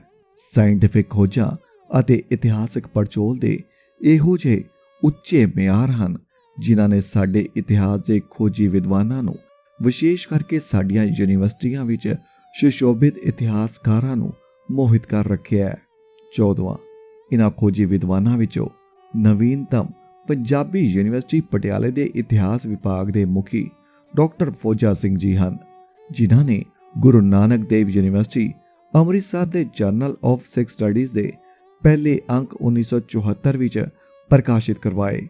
ਆਪਣੇ ਇਤਿਹਾਸਿਕ ਖੋਜ ਪੱਤਰ ਵਿੱਚ ਇਹ ਅਨੁਰੂਪਿਆ ਹੈ ਕਿ ਉੜਾ ਮੁਨਸ਼ੀ ਗੁਲਾਮ ਹੁਸੈਨ ਨੇ ਆਪ ਸੈਯਰੁਲ ਮੁਤਾਕਰੀਨ ਵਿੱਚ ਕਿਹਾ ਕਿ ਗੁਰੂ ਤੇਗ ਬਹਾਦਰ ਜੀ ਲੁੱਟ ਮਾਰ ਉੱਤੇ ਗੁਜ਼ਾਰਾ ਕਰਨ ਵਾਲੇ ਇੱਕ ਭਿਆਨਕ ਡਕੈਤ ਸਨ। ਐੜਾ ਗੁਰੂ ਜੀ ਨੂੰ ਇਸੇ ਦੋਸ਼ ਵਿੱਚ ਦਿੱਲੀ ਵਿੱਚ ਕਤਲ ਕਰ ਦਿੱਤਾ ਗਿਆ ਸੀ ਅਤੇ ਈੜੀ ਔਰੰਗਜ਼ੇਬ ਇਸ ਕਤਲ ਦਾ ਉੱਕਾ ਜ਼ਿੰਮੇਵਾਰ ਨਹੀਂ ਹੈ ਅਤੇ ਨਾ ਹੀ ਉਹ 1675 ਦੀ ਸਰਦ ਰਿਤੂ ਅਤੇ ਅਹਿਮ ਮਹੀਨਿਆਂ ਵਿੱਚ ਆਪ ਦਿੱਲੀ ਵਿੱਚ ਮੌਜੂਦ ਸੀ।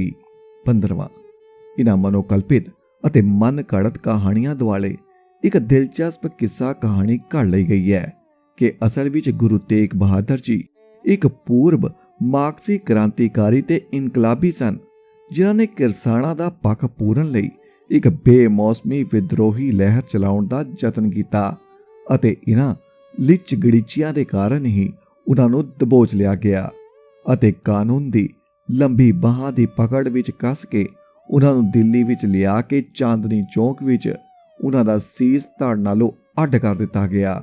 ਡਾਕਟਰ ਫੌਜਾ ਸਿੰਘ ਅਨੁਸਾਰ ਗੁਰੂ ਸਾਹਿਬ ਦਾ ਨਾਮ ਤਿਆਗਮਲ ਸੀ ਅਤੇ ਤੇਗ ਬਹਾਦਰ ਸ਼ੁੱਧ ਇਨਕਲਾਬੀ ਪਰੰਪਰਾ ਅਨੁਸਾਰ ਉਹਨਾਂ ਦਾ ਨਾਮ ਸੀ। 16ਵਾਂ ਇਹ ਮਿੱਥ ਕਿ ਉਹ ਸਭ ਕੁਝ ਸੱਚ ਹੈ ਜੋ ਫਾਰਸੀ ਲਿਖਤਾਂ ਵਿੱਚ ਲਿਖਿਆ ਹੋਇਆ ਹੈ ਜਾਂ ਇਸ ਪੇਸ ਵਿੱਚ ਸਵੀਕਾਰਿਤ ਹੈ ਅਤੇ ਜੋ ਇਹਨਾਂ ਲਿਖਤਾਂ ਦੇ ਅਨੁਸਾਰ ਨਹੀਂ, ਉਹ ਵੇਖਣਾ ਵੀ ਘ੍ਰਿਣਿਤ ਹੈ। ਸਾਡੇ ਵਿਸ਼ਵ ਵਿਦਿਆਲਿਆਂ ਦੇ ਖੋਜੀ ਵਿਦਵਾਨਾਂ ਨੇ ਸਾਨੂੰ ਇੱਥੇ ਤੱਕ ਲਿਆਂਦਾ ਹੈ। ਡਾਕਟਰ ਫੌਜਾ ਸਿੰਘ ਜੀ ਭਾਵੇਂ ਉਪਰੋਕਤ ਸ਼ਬਦਾਂ ਵਿੱਚ ਇਉਂ ਨਹੀਂ ਕਹਿੰਦੇ, ਪਰ ਉਹਨਾਂ ਦੇ ਲਿਖਤ ਦੇ ਸੰਕੇਤਕ ਅਰਥ ਸੂਖਮ ਅੰਤਰ ਅਤੇ ਵਿਅੰਗ ਅਤੇ ਨਕਸ਼ ਨੈਣ ਜੋ ਉਹਨਾਂ ਨੇ ਗੁਰੂ ਤੇਗ ਬਹਾਦਰ ਸਾਹਿਬ ਤੇ ਚਿੱਤਰੇ ਹਨ, ਉਹ ਸਾਫ਼ ਨਿਰਸੰਦੇਹ ਵਿੱਚ ਬਿਲਕੁਲ ਸਪਸ਼ਟ ਹਨ। ਡਾਕਟਰ ਫੌਜਾ ਸਿੰਘ ਆਪਣੀ ਖੋਜ ਕਿਰਿਆ ਦੇ ਵਿੱਚ ਇਹ ਨਹੀਂ ਦੱਸਦੇ ਕਿ ਉਹ ਕਿਉਂ ਇਦਾਂ ਸੋਚਦੇ ਹਨ, ਪਰ ਉਹ ਇਸ ਗੱਲ ਨੂੰ ਦ੍ਰਿੜ ਸੱਚਾਈ ਮੰਨ ਲੈਂਦੇ ਹਨ ਕਿ ਔਰੰਗਜ਼ੇਬ ਨਵੰਬਰ 1675 ਵਿੱਚ ਦਿੱਲੀ ਵਿੱਚ ਮੌਜੂਦ ਨਹੀਂ ਸੀ, ਕਿਉਂਕਿ ਸ਼ਹਿਨशाह ਉਸ ਸਮੇਂ ਦਿੱਲੀ ਵਿੱਚ ਨਹੀਂ ਸੀ।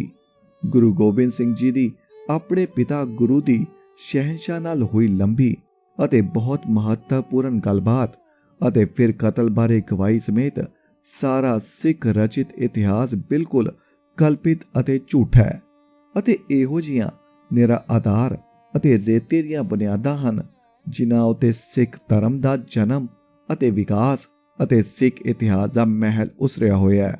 17ਵਾਂ ਜਿਵੇਂ ਕਿ ਕੁਦਰਤੀ ਸੀ, ਸਿੱਖ ਇਤਿਹਾਸ ਅਤੇ ਸਿੱਖ ਸਿਧਾਂਤ ਦੀ ਇਸ ਕਰੂਰ ਮੋੜ ਤਰੋੜ ਅਤੇ ਵਿਗਾੜ ਵਿਰੁੱਧ ਅਨੇਕਾਂ ਸਿੱਖਾਂ ਨੇ ਦੁਖਿਤ ਹਿਰਦੇ ਨਾਲ ਰੋਸ ਪ੍ਰਗਟ ਕੀਤਾ, ਪਰ ਇਸ ਰੋਸ ਨਾਲ ਡਾਕਟਰ ਫੌਜਾ ਸਿੰਘ ਅਤੇ ਉਹਨਾਂ ਦੇ ਸਮਰਥਕਾਂ ਨੇ ਅਨੁਚਿਤ ਕਹਿ ਕੇ ਪਰੇ ਸੁੱਟ ਪਾਇਆ ਕਿ ਇਹ ਇਤਿਹਾਸੀ ਵਿਗਿਆਨਿਕ ਖੋਜ ਦਾ ਨਿਰੋਧ ਹੈ ਅਤੇ ਅਕਾਦਮਿਕ ਆਜ਼ਾਦੀ ਦਾ ਨਾਸ਼ਕ ਹੈ।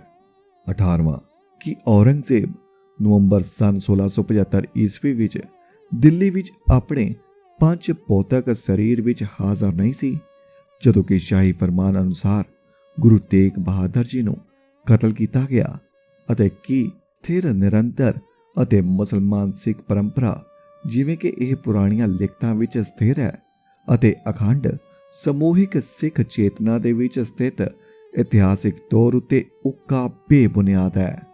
ਇਹੋ ਸਵਾਲ ਹੈ ਜਿਸ ਉੱਤੇ ਅਸੀਂ ਵਿਚਾਰ ਕਰਨੀ ਹੈ ਅਤੇ ਜਿਸ ਬਾਰੇ ਪਿਛਲੇ ਦਿੱਤੇ ਵਿਚਾਰ ਕੇਵਲ ਪ੍ਰਸਤਾਵਨਾ ਦੇ ਰੂਪ ਵਿੱਚ ਹੀ ਸਮਝਣੇ ਚਾਹੀਦੇ ਹਨ।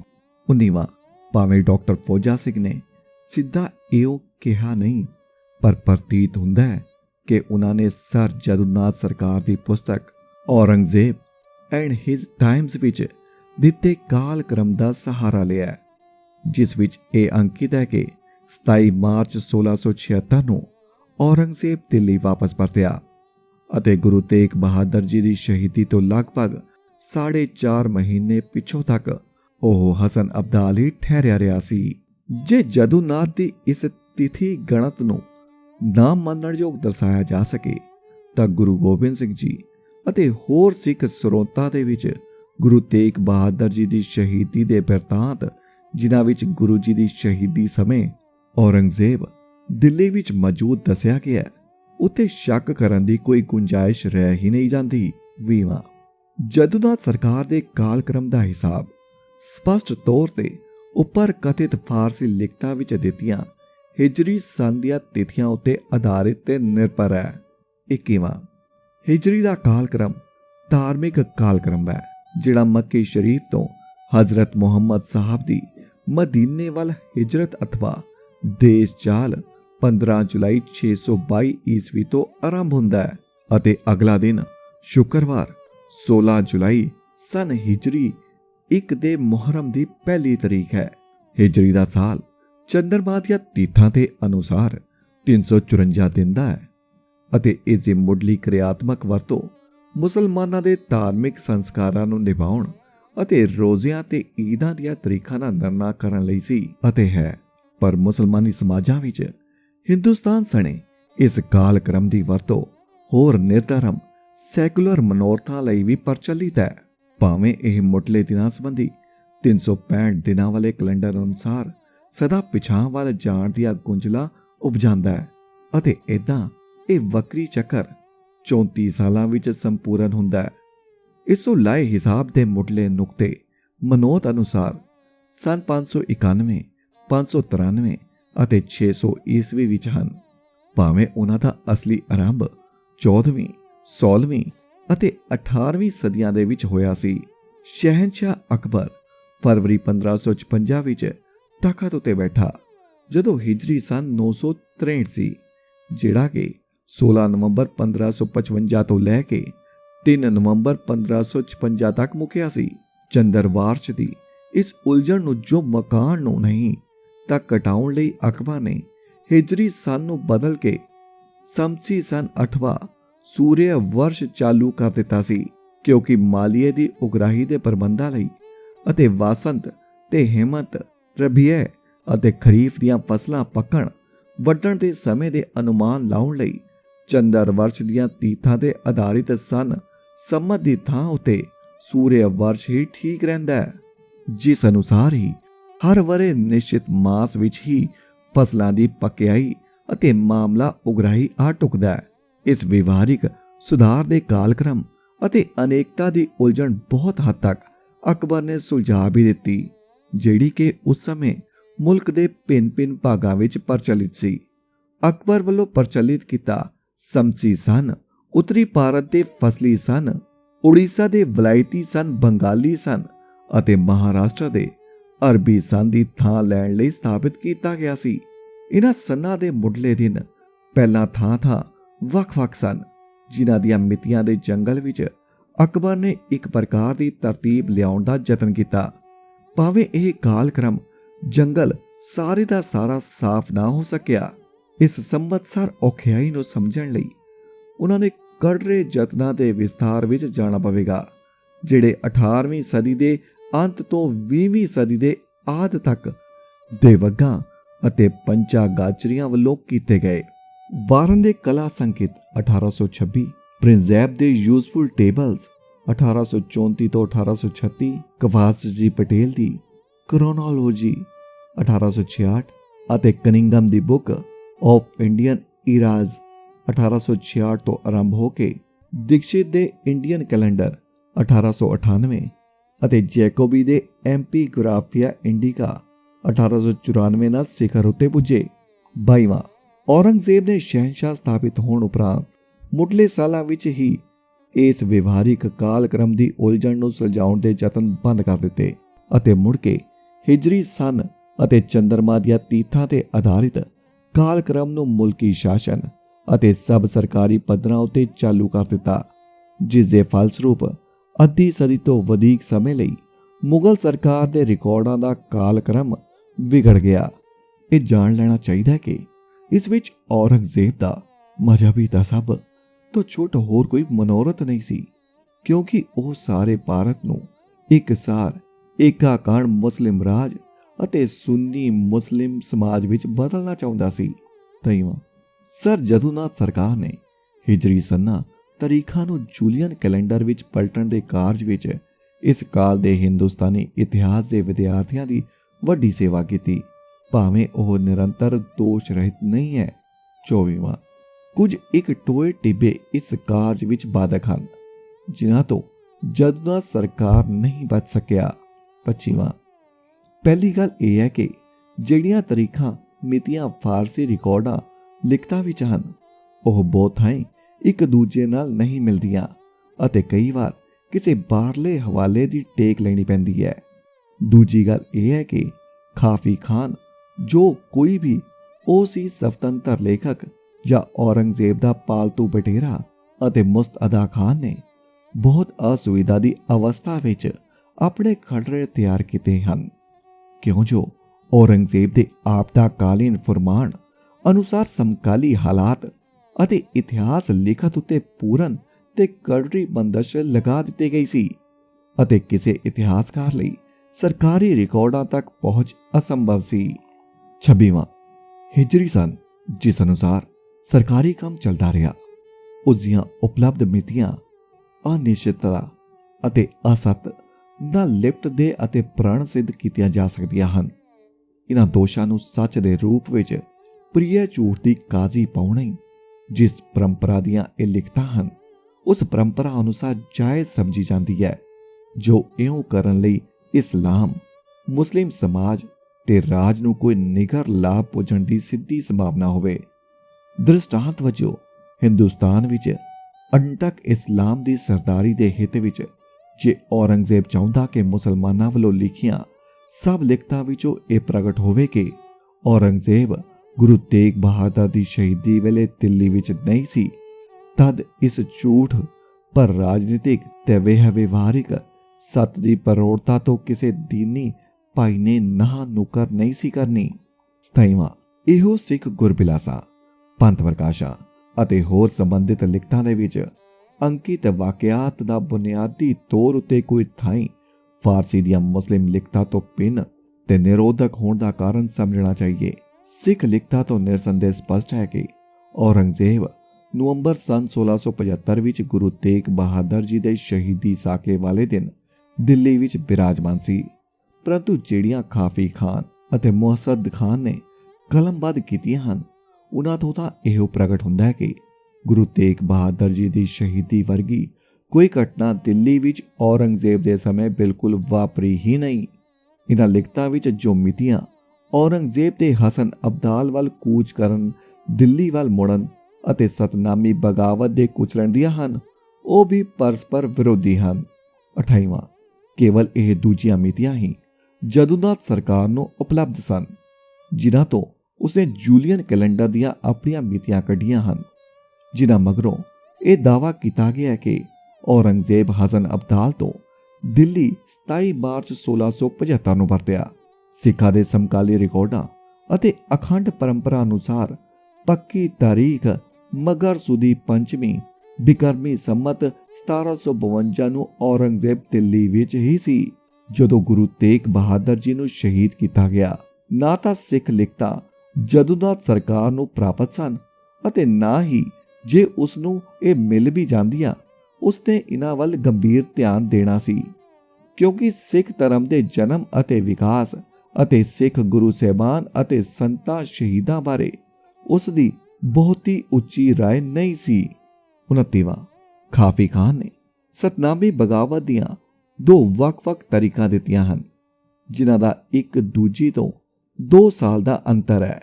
ਇੱਕ ਥਾਂ ਤੇ ਉਹ 1082 ਹਿਜਰੀ ਦਾ ਜ਼ਿਕਰ ਕਰਦਾ ਹੈ ਅਤੇ ਦੂਜੀ ਥਾਂ ਤੇ 1084 ਹਿਜਰੀ ਦਾ। ਜਦੂਨਾਥ ਸਰਕਾਰ ਨੇ 1084 ਹਿਜਰੀ ਨੂੰ ਸਤਨਾਮੀ ਬਗਾਵਤ ਦਾ ਸਹੀ ਸਨ ਮੰਨਿਆ, ਜਿਸ ਦਾ ਉਸਨੇ ਕੋਈ ਤਸੱਲੀ ਬਖਸ਼ ਆਧਾਰ ਨਹੀਂ ਦੱਸਿਆ। ਭਾਵੇਂ ਸਪਸ਼ਟ ਹੈ ਕਿ ਉਸਨੇ ਜ਼ਰੂਰ ਕੋਈ ਬਾਹਰਲਾ ਮਾਪ ਮਾਣਕ ਮਿਥਿਆ ਹੋਵੇਗਾ, ਜਿਸ ਨਾਲ ਮੇਚ ਕੇ ਉਸਨੇ ਪਹਿਲੀ ਤਾਰੀਖ ਨੂੰ ਰੱਦ ਕਰ ਦਿੱਤਾ ਅਤੇ ਮਗਰਲੀ ਨੂੰ ਪ੍ਰਵਾਨਿਆ। ਜੇ ਪਹਿਲੇ ਸਾਲ ਨੂੰ ਠੀਕ ਮੰਨ ਲਿਆ ਜਾਵੇ, ਨਵੰਬਰ 1675 ਨੂੰ ਦਿੱਲੀ ਤੋਂ ਔਰੰਗਜ਼ੇਬ ਦੀ ਗੈਰ ਹਾਜ਼ਰੀ ਬਾਰੇ ਕਥਨ ਦੀ ਸਾਰੀ ਉਸਾਰੀ ਢਹਿ ਢੇਰੀ ਹੋ ਜਾਂਦੀ ਹੈ। ਮੁਸਤਅਦਾ ਖਾਨ ਨੇ ਸਤਨਾਮੀ ਬਗਾਵਤ ਦਾ ਸਾਲ 1082 ਹਿਜਰੀ ਦਿੱਤਾ ਹੈ, ਜਿਹੜਾ ਕਿ ਸਰਕਾਰ ਦੇ ਹਿਸਾਬ ਅਨੁਸਾਰ 1673 ਸਨ ਦਾ ਮੁੱਢ ਬੰਦਾ ਹੈ। ਪਰ ਇੱਕ ਸਮਕਾਲੀ ਪੁਰਤਗਾਲੀ ਪ੍ਰਮਾਣਿਕ ਵਿਅਕਤੀ ਔਰਮੇਜ਼ ਦੱਸਦਾ ਹੈ ਕਿ ਔਰੰਗਜ਼ੇਬ ਸਤਨਾਮੀਆਂ ਵਿਰੁੱਧ ਅਪ੍ਰੈਲ 1674 ਦੇ ਨੇੜੇ ਤੇੜੇ ਵਧਿਆ। ਔਰਮੇਜ਼ ਦੇ ਸਨ ਮੁਸਤਅਦਾ ਖਾਨ ਨਾਲੋਂ ਖਾਫੀ ਖਾਨ ਨਾਲ ਲਗਭਗ ਮਿਲਦੇ ਹਨ ਅਤੇ ਜੇ ਇਸ ਕਾਲਕ੍ਰਮ ਨੂੰ ਤਰਜੀਹ ਦਿੱਤੀ ਜਾਵੇ ਤਾਂ ਦਿੱਲੀ ਵਿੱਚ 1675 ਦੀ ਸਰਦ ਰਿਤੂ ਵਿੱਚ ਔਰੰਗਜ਼ੇਬ ਦੀ ਮੌਜੂਦਗੀ ਲਗਭਗ ਪੱਕੀ ਹੋ ਜਾਂਦੀ ਹੈ।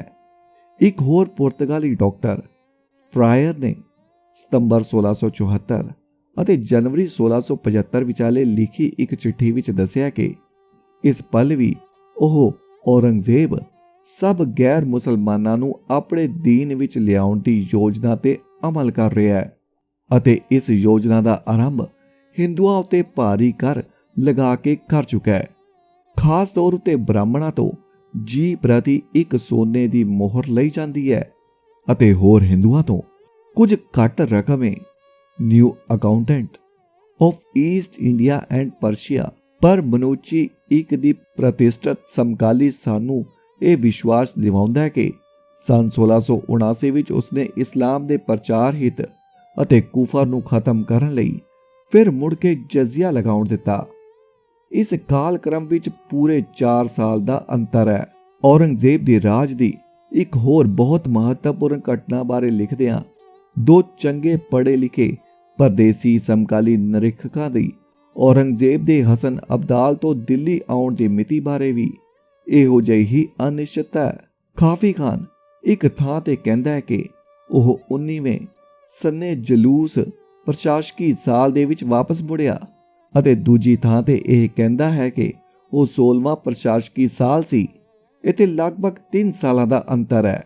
ਮੁਸਤਅਦਾ ਖਾਨ ਇਹ ਮਿਤੀ 22 ਮੁਹਰਮ 1087 ਹਿਜਰੀ ਦੱਸਦਾ ਹੈ, ਪਰ 1676 ਸਨ ਈਸਵੀ ਦਾ ਪੂਰਬਰਦ ਹੈ। ਮੁਸਤਅਦਾ ਖਾਨ ਦੀ ਮੁਆਸਰੇ ਆਲਮਗੀਰ ਅਨੁਸਾਰ 23ਵੇਂ ਪ੍ਰਸ਼ਾਸਕੀ ਸਾਲ ਵਿੱਚ ਜਜ਼ੀਆ ਲਗਾਇਆ ਗਿਆ, ਜਿਹੜਾ 1090 ਹਿਜਰੀ ਜਾਂ 1680 ਈਸਵੀ ਬਣਦਾ ਹੈ। ਪਰੰਤੂ ਈਲੀਅਟ ਅਤੇ ਡਾਸਨ ਇਸ ਦੀ ਮਿਤੀ 1088 ਹਿਜਰੀ ਦਿੰਦੇ ਹਨ, ਕਾਫੀ ਖਾਨ ਦੀ ਮਿਤੀ ਤੋਂ ਵੀ 2 ਵਰ੍ਹੇ ਪਹਿਲਾਂ ਦੀ। ਪਰ ਮਨੁੱਚੀ ਮਿਤੀ 1679 ਈਸਵੀ ਦਿੰਦਾ ਹੈ। ਰਾਜਾ ਜਸਵੰਤ ਸਿੰਘ ਦੀ ਮੌਤ ਮਗਰੋਂ, ਜਿਵੇਂ ਕਿ ਉਹ ਆਪ ਲਿਖਦਾ ਹੈ, ਹੁਣ ਇਹ ਮਿਤੀਆਂ ਹਨ ਅਤੇ ਇਹ ਕਾਲਕ੍ਰਮ ਹੈ ਜਿੱਥੋਂ ਜਦੋਨਾਥ ਸਰਕਾਰ ਨੇ ਆਪਣੇ ਜੂਲੀਅਨ ਪੰਚਾਂਗ ਦੀਆਂ ਮਿਤੀਆਂ ਦਾ ਚੌਕੋਠਾ ਬਣਾਇਆ, ਜਿਸ ਨੂੰ ਆਧਾਰ ਬਣਾ ਕੇ ਸਾਡੇ ਨਵੇਂ ਖੋਜੀ ਵਿਦਵਾਨ ਸਿੱਖ ਸਿਧਾਂਤ ਦੇ ਸਾਰੇ ਉਸਰੇ ਹੋਏ ਮਹਿਲ ਅਤੇ ਸਿੱਖ ਇਤਿਹਾਸ ਦੀ ਬੁਨਿਆਦ ਨੂੰ ਹੀ ਝੁਠਲਾਉਂਦੇ ਅਤੇ ਭੋਲੇ ਸਿੱਖਾਂ ਨੂੰ ਸ਼ਰਧਾਹੀਨ ਬਣਾਉਣਾ ਲੋੜਦੇ ਹਨ। 31ਵਾਂ ਬਿਤਾਤ ਦੀ ਇਸ ਉਲਝਣ ਅਤੇ ਇਤਿਹਾਸਿਕ ਮਿਤੀਕਰਨ ਦੀ ਗੜਬੜ ਤੇ ਮੁਕਾਬਲੇ ਉਤੇ ਪੱਕੀ ਸਪਸ਼ਟ ਸਥਿਰ ਅਤੇ ਅਖੰਡਨੀय ਮਿਤੀ ਬਿਕਰਮੀ ਸੰਮਤ 1732 ਦੀ ਮਗਰ ਸੁਦੀ ਪੰਚਮੀ ਹੈ, ਜਦੋਂ ਗੁਰੂ ਤੇਗ ਬਹਾਦਰ ਨੂੰ ਦਿੱਲੀ ਵਿੱਚ ਸ਼ਹੀਦ ਕੀਤਾ ਗਿਆ ਅਤੇ ਜਦੋਂ ਸ਼ਹਿਨਸ਼ਾਹ ਔਰੰਗਜ਼ੇਬ ਆਪ ਰਾਜਧਾਨੀ ਵਿੱਚ ਮੌਜੂਦ ਸੀ ਅਤੇ ਮਾਰਚ 1675 ਵਿੱਚ ਜਾਂ ਇਸਦੇ ਨੇੜੇ ਤੇੜੇ ਉਹ ਹਸਨ ਅਬਦਾਲ ਦੀ ਮੁਹਿੰਮ ਤੋਂ ਮੁੜ ਆਇਆ ਸੀ। ਇਹ ਮਿਤੀ ਸਿੱਖ ਸਮਕਾਲੀਆਂ ਨੇ ਗੁਰੂ ਗ੍ਰੰਥ ਸਾਹਿਬ ਜੀ ਦੀਆਂ ਭਾਰਤ ਦੇ ਕਈ ਹਿੱਸਿਆਂ ਵਿੱਚ ਸੰਭਾਲੀਆਂ ਬੀੜਾਂ ਦੇ ਵਾਧੂ ਪੰਨਿਆਂ ਵਿੱਚ ਸਪਸ਼ਟ ਸੰਭਾਲ ਕੇ ਰੱਖੀ ਹੋਈ ਹੈ, ਜਿਨ੍ਹਾਂ ਵਿੱਚੋਂ ਕਈ ਬੀੜਾਂ ਉਤੇ ਗੁਰੂ ਗੋਬਿੰਦ ਸਿੰਘ ਜੀ ਦੀ ਪ੍ਰਵਾਨਗੀ ਦੇ ਹਸਤਾਖਰ ਮਿਲਦੇ ਹਨ। ਸੰਮਤ 1732 ਗੁਰੂ ਤੇਗ ਬਹਾਦਰ ਜੀ ਸਮਾਣੇ ਵਿੱਚ ਦਿੱਲੀ ਮੰਗਰ ਸੁਦੀ ਵੀਰਵਾਰ ਪਹਿਰ ਦਿਨ ਚੜ੍ਹਦੀ ਸਤਿਗੁਰ ਕਰਤਾ ਪੁਰਖ ਨਿਰੰਕਾਰ। 32ਵਾਂ ਇੱਕ ਨਵੀਨਤਮ ਅਤੇ ਗੌਰਵ ਭਰਪੂਰ ਇਤਿਹਾਸਕ ਨਿਰਣਾ ਇਹ ਉਪਲਬਧ ਹੈ, ਜਿਹੜਾ ਸਿੱਖ ਇਤਿਹਾਸਿਕ ਹੜਰਿਆਂ ਵਿੱਚ ਅੰਕਿਤ ਬਿਓਰਿਆਂ ਦੀ ਭਰਪੂਰ ਪੁਸ਼ਟੀ ਕਰਦਾ ਹੈ। ਐਨਸਾਈਕਲੋਪੀਡੀਆ ਆਫ ਇਸਲਾਮ, ਜਿਹੜਾ ਲਾਈਡਨ ਹਾਲੈਂਡ ਅਤੇ ਲੰਡਨ ਇੰਗਲੈਂਡ ਦੇ ਵਿੱਚ ਇੱਕੋ ਵੇਲੇ ਪ੍ਰਕਾਸ਼ਿਤ ਹੋਇਆ। 1958 ਵਿੱਚ ਬੜੀ ਸਾਵਧਾਨੀ ਨਾਲ ਕੀਤੀ ਖੋਜ ਮਗਰੋਂ ਔਰੰਗਜ਼ੇਬ ਦੇ ਸਰਲੇਖ ਹੇਠਾਂ ਇਹ ਸਿੱਟਾ ਕੱਢਿਆ ਗਿਆ ਹੈ। ਪਠਾਨਾਂ ਨੇ ਬਗਾਵਤ ਕਰ ਦਿੱਤੀ। ਯੂਸਫ ਜ਼ਈਆ ਨੇ 1077 1667 ਵਿੱਚ ਅਤੇ ਅਫਰੀਦੀਆਂ ਨੇ 1083 1672 ਵਿੱਚ। ਪਰ ਭਾਵੇਂ ਔਰੰਗਜ਼ੇਬ ਹਸਨ ਅਬਦਾਲ ਵਿੱਚ ਮੁਕੀਮ ਰਿਹਾ, ਸ਼ਾਹੀ ਅਫਸਰਾਂ ਦੇ ਯਤਨ ਬਿਲਕੁਲ ਨਹੀਂ ਸਫਲ ਹੋ ਗਏ ਅਤੇ 1085 1675 ਤੱਕ ਅਮਨ ਕਾਇਮ ਨਾ ਹੋ ਸਕਿਆ। 33ਵਾਂ ਪ੍ਰਾਚੀਨ ਸਮਿਆਂ ਤੋਂ ਭਾਰਤ ਵਿੱਚ ਸੰਗਰਾਮ ਰਿਤੂ ਯੁੱਧ ਆਕਰਮਣ ਸਮਾਂ ਹਰ ਵਰੇ ਅਕਤੂਬਰ ਤੋਂ ਫਰਵਰੀ ਤੱਕ ਪ੍ਰਮਾਣਿਕ ਤੇ ਨਿਸ਼ਚਿਤ ਹੈ ਅਤੇ ਇਸ ਲਈ ਸਪਸ਼ਟ ਹੈ ਕਿ 1675 ਈਸਵੀ ਦੇ ਮਾਰਚ ਦੇ ਅਖੀਰ ਤੱਕ ਔਰੰਗਜ਼ੇਬ ਦਿੱਲੀ ਵਿੱਚ ਪਰਤ ਆਇਆ ਸੀ ਅਤੇ ਗੁਰੂ ਤੇਗ ਬਹਾਦਰ ਸਾਹਿਬ ਨੂੰ ਸ਼ਹੀਦ ਕਰਨ ਦਾ ਕਾਰਾ ਉਸਨੇ ਆਪ ਹੁਕਮ ਦੇ ਕੇ ਦਿੱਲੀ ਵਿੱਚ ਆਪਣੀ ਮੌਜੂਦਗੀ ਵਿੱਚ ਕਰਵਾਇਆ। 34ਵਾਂ, ਇਹ ਲੇਖ ਮੁਕਾਉਣ ਤੋਂ ਪਹਿਲਾਂ ਮੁਗਲਾਂ ਦੇ ਸਮੇਂ ਦੀਆਂ ਫਾਰਸੀ ਲਿਖਤਾਂ ਬਾਰੇ ਕੁਝ ਕਹਿਣਾ ਉਚਿਤ ਹੈ, ਜਿਹੜੀਆਂ ਲਿਖਤਾਂ ਅੱਜਕੱਲ ਸਾਡੇ ਨਵ ਸਿਰਜੇ ਅਸਲ ਵਿੱਚ ਪ੍ਰਸ਼ਤ ਇਤਿਹਾਸ, ਵਿਸ਼ੇਸ਼ ਕਰਕੇ ਸਿੱਖਾਂ ਵੱਲੋਂ ਲਿਖੇ ਸਿੱਖ ਇਤਿਹਾਸ ਦੇ ਅਧਿਆਪਕਾਂ ਅਤੇ ਖੋਜੀ ਵਿਦਵਾਨਾਂ ਨੂੰ ਪ੍ਰਭਾਵਿਤ ਕਰਦੀਆਂ ਹਨ। ਅੱਜ ਦੇ ਮਨੁੱਖ ਦੀ ਇਤਿਹਾਸ ਲਈ ਉਤਕੰਠਤਾ ਬਹੁਤ ਪੁਰਾਣੀ ਨਹੀਂ ਹੈ ਅਤੇ ਹਰ ਸਭਿਅ ਮਨੁੱਖ ਦੀ ਇਹ ਕੁਦਰਤੀ ਰੁਚੀ ਮੰਨ ਲੈਣਾ ਵੀ ਇੱਕ ਭੁੱਲ ਹੈ। ਇਹ ਉਤਕੰਠਤਾ ਦੋ ਪਰਸਪਰ ਸੰਬੰਧਿਤ ਅਤੇ ਪ੍ਰਤੱਖ ਤਰੀਕਿਆਂ ਨਾਲ ਆਪਣੇ ਆਪ ਨੂੰ ਪ੍ਰਗਟ ਕਰਦੀ ਹੈ। ਪਹਿਲਾ, ਇਤਿਹਾਸ ਲਿਖਣ ਲਈ ਉਤਕੰਠਤਾ ਮਨੁੱਖ ਦੇ ਅਤੀਤ ਬਾਰੇ ਅੱਗੇ ਨਾਲੋਂ ਸੰਪੂਰਨ ਅਤੇ ਹੋਰ ਸ਼ੁੱਧ ਗਿਆਨ ਪ੍ਰਾਪਤੀ ਦੀ ਪ੍ਰਬਲ ਇੱਛਾ, ਅਤੇ ਦੂਸਰਾ, ਇਤਿਹਾਸ ਦੇ ਉਤਪੰਨ ਅਤੇ ਸਿਰਜੇ ਮਨੁੱਖ ਅਤੇ ਇਤਿਹਾਸਕ ਮਨੁੱਖ ਦੀ ਪਰਿਭਾਸ਼ਾ ਕਰਨ ਦੀ ਰੁਚੀ, ਜਿਨ੍ਹਾਂ ਨੂੰ ਅੱਜ-ਕੱਲ੍ਹ ਦੀ ਇਤਿਹਾਸਵਾਦ ਰੂਪੀ ਦਾਰਸ਼ਨਿਕ ਵਿਚਾਰਧਾਰਾ ਅਥਵਾ ਮਾਰਕਸਵਾਦ ਅਤੇ ਕੁਝ ਹੋਂਦਵਾਦੀ ਪ੍ਰਣਾਲੀਆਂ ਪ੍ਰਵਾਨਦੇ ਹਨ। ਇਹ ਤਾਂ ਦਰਸ਼ਨ ਫਲਸਫੇ ਹਨ ਜਿਹੜੇ ਇਤਿਹਾਸ ਅਤੇ ਇਤਿਹਾਸਿਕ ਕੀਸ਼ਣ ਨੂੰ ਇੱਕ ਜਾਂ ਦੂਜੇ ਅਰਥਾਂ ਵਿੱਚ ਭਾਰਾ ਬੁਨਿਆਦੀ ਮਹੱਤਵ ਦਿੰਦੇ ਹਨ। ਇਹ ਉਤਕੰਠਤਾ ਪ੍ਰਾਚੀਨ ਨਹੀਂ ਨਵੀਨ ਉਤਕੰਠਤਾ ਹੈ ਅਤੇ 19ਵੀਂ ਸਦੀ ਦੇ ਉੱਤਰਾਰਧ ਤੋਂ ਪਿੱਛੋਂ ਹੀ ਸਾਕਾਰ ਹੋਈ ਹੈ। ਇਹ ਠੀਕ ਹੈ ਕਿ ਹੈਰੋਡੇਟਸ ਦੇ ਸਮੇਂ ਤੋਂ ਯੂਨਾਨੀ ਲਾਤਾਨੀ ਸੰਸਾਰ ਮਨੁੱਖੀ ਇਤਿਹਾਸ ਲਿਖਦਾ ਚਲਾ ਆਇਆ ਹੈ, ਪਰ ਇਹ ਉਸ ਸ਼੍ਰੇਣੀ ਦਾ ਇਤਿਹਾਸ ਨਹੀਂ ਸੀ ਜਿਸ ਨੂੰ ਅਸੀਂ 19ਵੀਂ ਸਦੀ ਤੋਂ ਇਤਿਹਾਸ ਕਹਿਣ ਲੱਗੇ ਹਾਂ। ਸਰਬੰਗੀ ਜਾਣ ਪਛਾਣ ਅਤੇ ਵੱਧ ਤੋਂ ਵੱਧ ਸੋਧਿਆ ਹੋਇਆ ਬਿਆਨ ਇਹ ਪਿਛਲੀ ਸਦੀ ਦੀ ਹੀ ਉਪਜ ਹੈ। ਲਾਈਵੀ, ਔਰਸੀਅਮ ਅਤੇ ਯੂਰਪ ਵਿੱਚ ਪੁਨਰ ਜਾਗ੍ਰਿਤੀ ਦੇ ਇਤਿਹਾਸਕਾਰਾਂ ਨੇ ਵੀ ਹੈਰੋਡੇਟਸ ਵਾਂਗ ਹੀ ਇਤਿਹਾਸ ਨੂੰ ਕੇਵਲ ਪ੍ਰਮਾਣ ਅਤੇ ਨਮੂਨੇ ਸੰਭਾਲਣ ਲਈ ਆਉਣ ਵਾਲੀਆਂ ਨਸਲਾਂ ਲਈ ਪੂਰਨੇ ਪਾਉਣ ਦੇ ਮਨੋਰਥ ਨਾਲ ਲਿਖਿਆ, ਪਰ ਪਿਛਲੇ 100 ਸਾਲਾਂ ਤੋਂ ਇਤਿਹਾਸ ਕੇਵਲ ਪ੍ਰਮਾਣਿਕ ਨਮੂਨਿਆਂ ਦਾ ਹੀ ਸਰੋਤ ਨਹੀਂ ਰਹਿ ਗਿਆ। ਇਹ ਮਨੁੱਖ ਦੇ ਸਾਰੇ ਕਾਰਨਾਮਿਆਂ ਸੰਬੰਧੀ ਸਰਬਾਂਗੀ ਗਿਆਨ ਪ੍ਰਾਪਤੀ ਦੇ ਵਿਗਿਆਨਿਕ ਅਨੁਰੂਪਣ ਦਾ ਸਰੂਪ ਧਾਰਨ ਕਰ ਗਿਆ ਹੈ। ਇਹ ਉਤਕੰਠਤਾ ਅਤੇ ਦ੍ਰਿਸ਼ਟੀ ਸਾਨੂੰ ਪਿਛਲੇ ਸਮਿਆਂ ਵਿੱਚ ਨਹੀਂ ਮਿਲਦੀ। ਲਗਭਗ ਸਾਰੀਆਂ ਹੀ ਗੈਰ ਯੂਰਪੀ ਸਭਿਅਤਾਵਾਂ ਇਤਿਹਾਸਿਕ ਚੇਤਨਤਾ ਤੋਂ ਵਾਂਝੀਆਂ ਹਨ ਅਤੇ ਜੇ ਉਹਨਾਂ ਕੋਲ ਚੀਨ ਵਾਂਗ ਜਾਂ ਇਸਲਾਮੀ ਸਭਿਅਤਾ ਵਾਂਗ ਪਰੰਪਰਾਈ ਇਤਿਹਾਸ ਹੈ ਤਾਂ ਇਸ ਦਾ ਮਨੋਰਥ ਸਦਾ ਪੂਰਨੇ ਪਾਉਣਾ ਅਤੇ ਨਮੂਨੇ ਸਾਂਭਣਾ ਹੈ ਅਤੇ ਸੱਚ, ਨਿਰੋਲ ਸੱਚ ਅਤੇ ਸਾਰੇ ਸੱਚ ਨੂੰ ਬਿਆਨਣਾ ਹੈ ਅਤੇ ਸੰਭਾਲਣਾ ਇਸ ਦਾ ਆਸ਼ਾ ਜਾਂ ਮਨੋਰਥ ਨਹੀਂ। ਮੁਨਤਖਬ ਉਲ ਲਬਾਬ, ਮੁਆਸਰੇ ਆਲਮਗੀਰੀ, ਸੈਯਰੁਲ ਮੁਤਾਕਰੀਨ ਵਰਗੇ ਮੁਗਲੀ ਮੁਸਲਮਾਨੀ ਇਤਿਹਾਸਿਕ ਖੜਰਿਆਂ ਅਤੇ ਕਿਤਾਬਾਂ ਦੀ ਅਸਲੋ ਸਾਰੇ ਇਸਲਾਮੀ ਇਤਿਹਾਸ ਇਬਨੇ ਖਲਦੂਨ ਤੋਂ ਲੈ ਕੇ ਇਬਰਤਨਾਮਾ ਤੇ ਲੇਖਕ ਹਰੀਸੀ ਤੱਕ ਦੇ ਸਾਰੇ ਮੁਸਲਮਾਨੀ ਖੜਰਿਆਂ ਦਾ ਇਸੇ ਪਿਛੋਕੜ ਵਿੱਚ ਪੜਤਾਲ ਮੁਲਾਂਕਣ ਹੋਣਾ ਚਾਹੀਦਾ ਹੈ। ਉਹਨਾਂ ਦੀਆਂ ਲਿਖਤਾਂ ਕਿਸੇ ਪਹਿਲੂ ਤੋਂ ਵੀ ਸਾਰੇ ਅਤੀਤ ਨੂੰ ਸੰਗ੍ਰਹਿ ਕਰਨ ਅਤੇ ਸਮਝਣ ਦੇ ਯਥਾਰਥਕ ਯਤਨ ਨਹੀਂ ਹਨ, ਸਗੋਂ ਉਹ ਕੁਰਾਨ ਵਿੱਚ ਘੋਸ਼ਿਤ ਕੀਤੇ ਅਤੇ ਅੱਲਾ ਦੇ ਹੁਕਮ ਅਨੁਸਾਰ ਸਿਰਜੇ ਹੋਏ ਜਾਂ ਸਿਰਜਣਯੋਗ ਇਸਲਾਮੀ ਸਮਾਜ ਨੂੰ ਅਪਣਾਉਣ, ਵਡਿਆਉਣ ਅਤੇ ਪਰਪੱਕ ਕਰਨ ਦੇ ਉਪਰਾਲੇ ਹਨ। ਉਹ ਮੁਸਲਮਾਨੀ ਸਮਾਜ ਦੀ ਨਿਰੰਤਰ ਵਡਿਆਈ ਅਤੇ ਉੱਤਮਤਾ ਨੂੰ ਉਲੀਕਣ ਦਾ ਚੇਤਨ ਯਤਨ ਹਨ। ਇਸ ਸਰਬਸ਼੍ਰੇਸ਼ਟ ਮੁਸਲਮਾਨੀ ਸਮਾਜ ਦੀ ਕਾਇਮੀ ਅਤੇ ਸੰਭਾਲ ਲਈ ਹਰ ਵਿਰੋਧੀ ਸ਼ਕਤੀ ਨੂੰ ਅਧਮ ਅਤੇ ਨਿੰਦਨੀय ਸਿੱਧ ਕਰਨਾ ਅਤੇ ਇਸਲਾਮ ਦੀ ਹਰ ਸਹਾਇਕ ਸ਼ਕਤੀ ਨੂੰ ਵਡਿਆਉਣਾ ਅਤੇ ਉਗੀਸਣਾ ਇਹੋ ਇੱਕੋ ਇੱਕ ਪੁੰਨ ਪ੍ਰਦਾ ਨੇਕ ਪਰਹੇਜ਼ਗਾਰ ਮੁਸਲਮਾਨ ਇਤਿਹਾਸਕਾਰਾਂ ਲੇਖਕਾਂ ਦਾ ਸਰਬਪ੍ਰਿਯਤ ਅਤੇ ਪ੍ਰਮਾਣਿਤ ਕਰਤੱਵ ਮੰਨਿਆ ਜਾਂਦਾ ਹੈ। ਖਾਫੀ ਖਾਨ ਦੀ ਬਾਲਕਾਂ ਦੀ ਖੇਡ ਕੀੜਾ ਵਿੱਚ ਇੱਕ ਸਾਥੀ ਨੂੰ ਫਾਹੀ ਲਾ ਕੇ ਮਾਰ ਦੇਣ ਦੀ ਸਾਖੀ ਵਿਸਥਾਰ ਨਾਲ ਅੰਕਿਤ ਕਰਨੀ ਮੁਸਲਮਾਨੀ ਸਮਾਜ ਵਿੱਚ ਸੁਲਤਾਨ ਅਤੇ ਉਮਤ ਦੇ ਨਾਤੇ ਨੂੰ ਉਗਾੜਨ ਲਈ ਹੈ। ਗੁਰੂ ਤੇਗ ਬਹਾਦਰ ਜੀ ਨੂੰ ਇਸ ਨਿਰੋਲ ਇਸਲਾਮੀ ਅਤੇ ਇੱਕੋ ਇੱਕ ਪ੍ਰਮਾਣਿਤ ਸਮਾਜ ਦਾ ਵਿਰੋਧੀ ਅਤੇ ਨਿਰੋਧੀ ਸਮਝਿਆ ਅਤੇ ਪਛਾਣਿਆ ਗਿਆ ਹੈ ਅਤੇ ਇਸ ਲਈ ਮੁਸਲਮਾਨ ਲੇਖਕਾਂ ਇਤਿਹਾਸਕਾਰਾਂ ਦੀਆਂ ਲਿਖਤਾਂ ਦੇ ਵਿੱਚ ਜਾਂ ਤਾਂ ਗੁਰੂ ਸਾਹਿਬ ਦੀ ਹਸਤੀ ਹੋਂਦ ਨੂੰ ਹੀ ਨਜ਼ਰ ਅੰਦਾਜ਼ ਕਰ ਦਿੱਤਾ ਗਿਆ ਅਤੇ ਜਾਂ ਸੱਤ ਤੇ ਤੱਥ ਨੂੰ ਆਪਣੇ ਆਸ਼ੇ ਦੀ ਸਿੱਧੀ ਲਈ ਤੋੜ ਵਿਗੋੜ ਕੇ ਪੇਸ਼ ਕੀਤਾ ਗਿਆ। ਇਸ ਮਨੋਕਲਪਿਤ ਇਸਲਾਮੀ ਆਦਰਸ਼ਕ ਸਮਾਜ ਦੇ ਹੱਕ ਵਿੱਚ ਕਾਲਕ੍ਰਮ ਦੀਆਂ ਉਲਝਣਾਂ ਪੈਦਾ ਕਰਕੇ ਇਹ ਭੁਲੇਖਾ ਪਾਉਣ ਦਾ ਯਤਨ ਕਰਨਾ ਕਿ ਗੁਰੂ ਤੇਗ ਬਹਾਦਰ ਸਾਹਿਬ ਦੇ ਕਤਲ ਦੇ ਸਮੇਂ ਆਪ ਔਰੰਗਜ਼ੇਬ ਦਿੱਲੀ ਵਿੱਚ ਹਾਜ਼ਰ ਨਹੀਂ ਸੀ ਕੋਈ ਅਜਿਹਾ ਅਸਧਾਰਨ ਕੰਮ ਨਹੀਂ ਜਿਸ ਨੂੰ ਕਰਨ ਤੋਂ ਕੋਈ ਦੀਨਦਾਰ ਮੁਸਲਮਾਨ ਗਿਲਾ ਨਹੀਂ ਕਰੇਗਾ।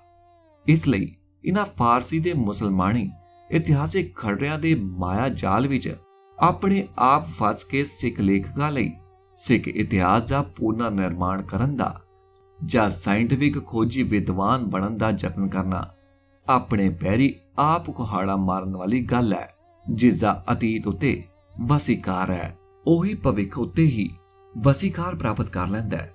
ਇਹ ਜਾਰਜ ਔਰਵੈਲ ਦਾ ਕਥਨ ਹੈ। ਜੇ ਸਾਡੇ ਸਿੱਖ ਪ੍ਰੋਫੈਸਰਾਂ ਅਤੇ ਸਿੱਖ ਇਤਿਹਾਸਕਾਰਾਂ ਨੂੰ ਪੰਥ ਅਤੇ ਸਿੱਖਾਂ ਦੇ ਭਵਿੱਖ ਦਾ ਪਿਆਰ ਅਤੇ ਸਤਿਕਾਰ ਵੀ ਹੈ, ਤਦ ਉਹਨਾਂ ਨੂੰ ਆਪਣੇ ਅਤੀਤ ਅਤੇ ਭਵਿੱਖ ਬਾਬਤ ਚੇਤਨ ਹੋ ਕੇ ਲੋਕਾਂ ਦੇ ਇਤਿਹਾਸਿਕ ਖਰੜਿਆਂ ਬਾਰੇ ਵੀ ਚੇਤਨ ਰਹਿਣਾ ਚਾਹੀਦਾ ਹੈ, ਜਿਨ੍ਹਾਂ ਵਿਰੁੱਧ ਉਹਨਾਂ ਦੇ ਵਡੇਕਿਆਂ ਨੂੰ ਕੇਵਲ ਜੀਵਿਤ ਰਹਿਣ ਲਈ ਪੂਰੀ ਇੱਕ ਸਦੀ ਕੋਰ ਸੰਗਰਾਮ ਕਰਨੇ ਪਏ ਸਨ ਅਤੇ ਘੱਲੂਕਾਰਿਆਂ ਦੀਆਂ ਖੂਨੀ ਵਾਦੀਆਂ ਅਤੇ ਪਹਾੜੀ ਤਾਰਾਵਾਂ ਵਿੱਚੋਂ ਹੀ ਲੰਘਣਾ ਪਿਆ ਸੀ। ਹੁਣ ਤੁਸੀਂ ਸੁਣ ਰਹੇ ਸੀ ਲੇਖਕ ਸਰਦਾਰ ਕਪੂਰ ਸਿੰਘ ਜੀ ਦੀ ਲਿਖੀ ਹੋਈ ਕਿਤਾਬ ਗੁਰੂ ਗੋਬਿੰਦ ਸਿੰਘ ਜੀ ਦੀ ਵਿਸਾਖੀ ਦਾ 5ਵਾਂ ਅਧਿਆਇ ਗੁਰੂ ਤੇਗ ਬਹਾਦਰ ਜੀ ਦੀ ਸ਼ਹੀਦੀ ਦਾ ਪਾਪ ਕਿਸੇ ਸਿਰ YouTube ਚੈਨਲ ਅਕਾਲ ਆਡੀਓ ਬੁੱਕਸ ਤੇ। ਹੁਣ ਜਲਦੀ ਹੀ ਲੈ ਕੇ ਆਵਾਂਗੇ ਇਸੇ ਕਿਤਾਬ ਦਾ ਅਗਲਾ ਅਧਿਆਇ ਜਿਸ ਦਾ ਨਾਮ ਹੈ ਪੰਥ ਦਾ ਪ੍ਰਕਾਸ਼। ਤਦ ਤੱਕ ਲਈ ਮੈਨੂੰ ਸੰਦੀਪ ਸਿੰਘ ਨੂੰ ਦਿਓ ਇਜਾਜ਼ਤ। ਵਾਹਿਗੁਰੂ ਜੀ ਕਾ ਖਾਲਸਾ, ਵਾਹਿਗੁਰੂ ਜੀ ਕੀ ਫਤਿਹ।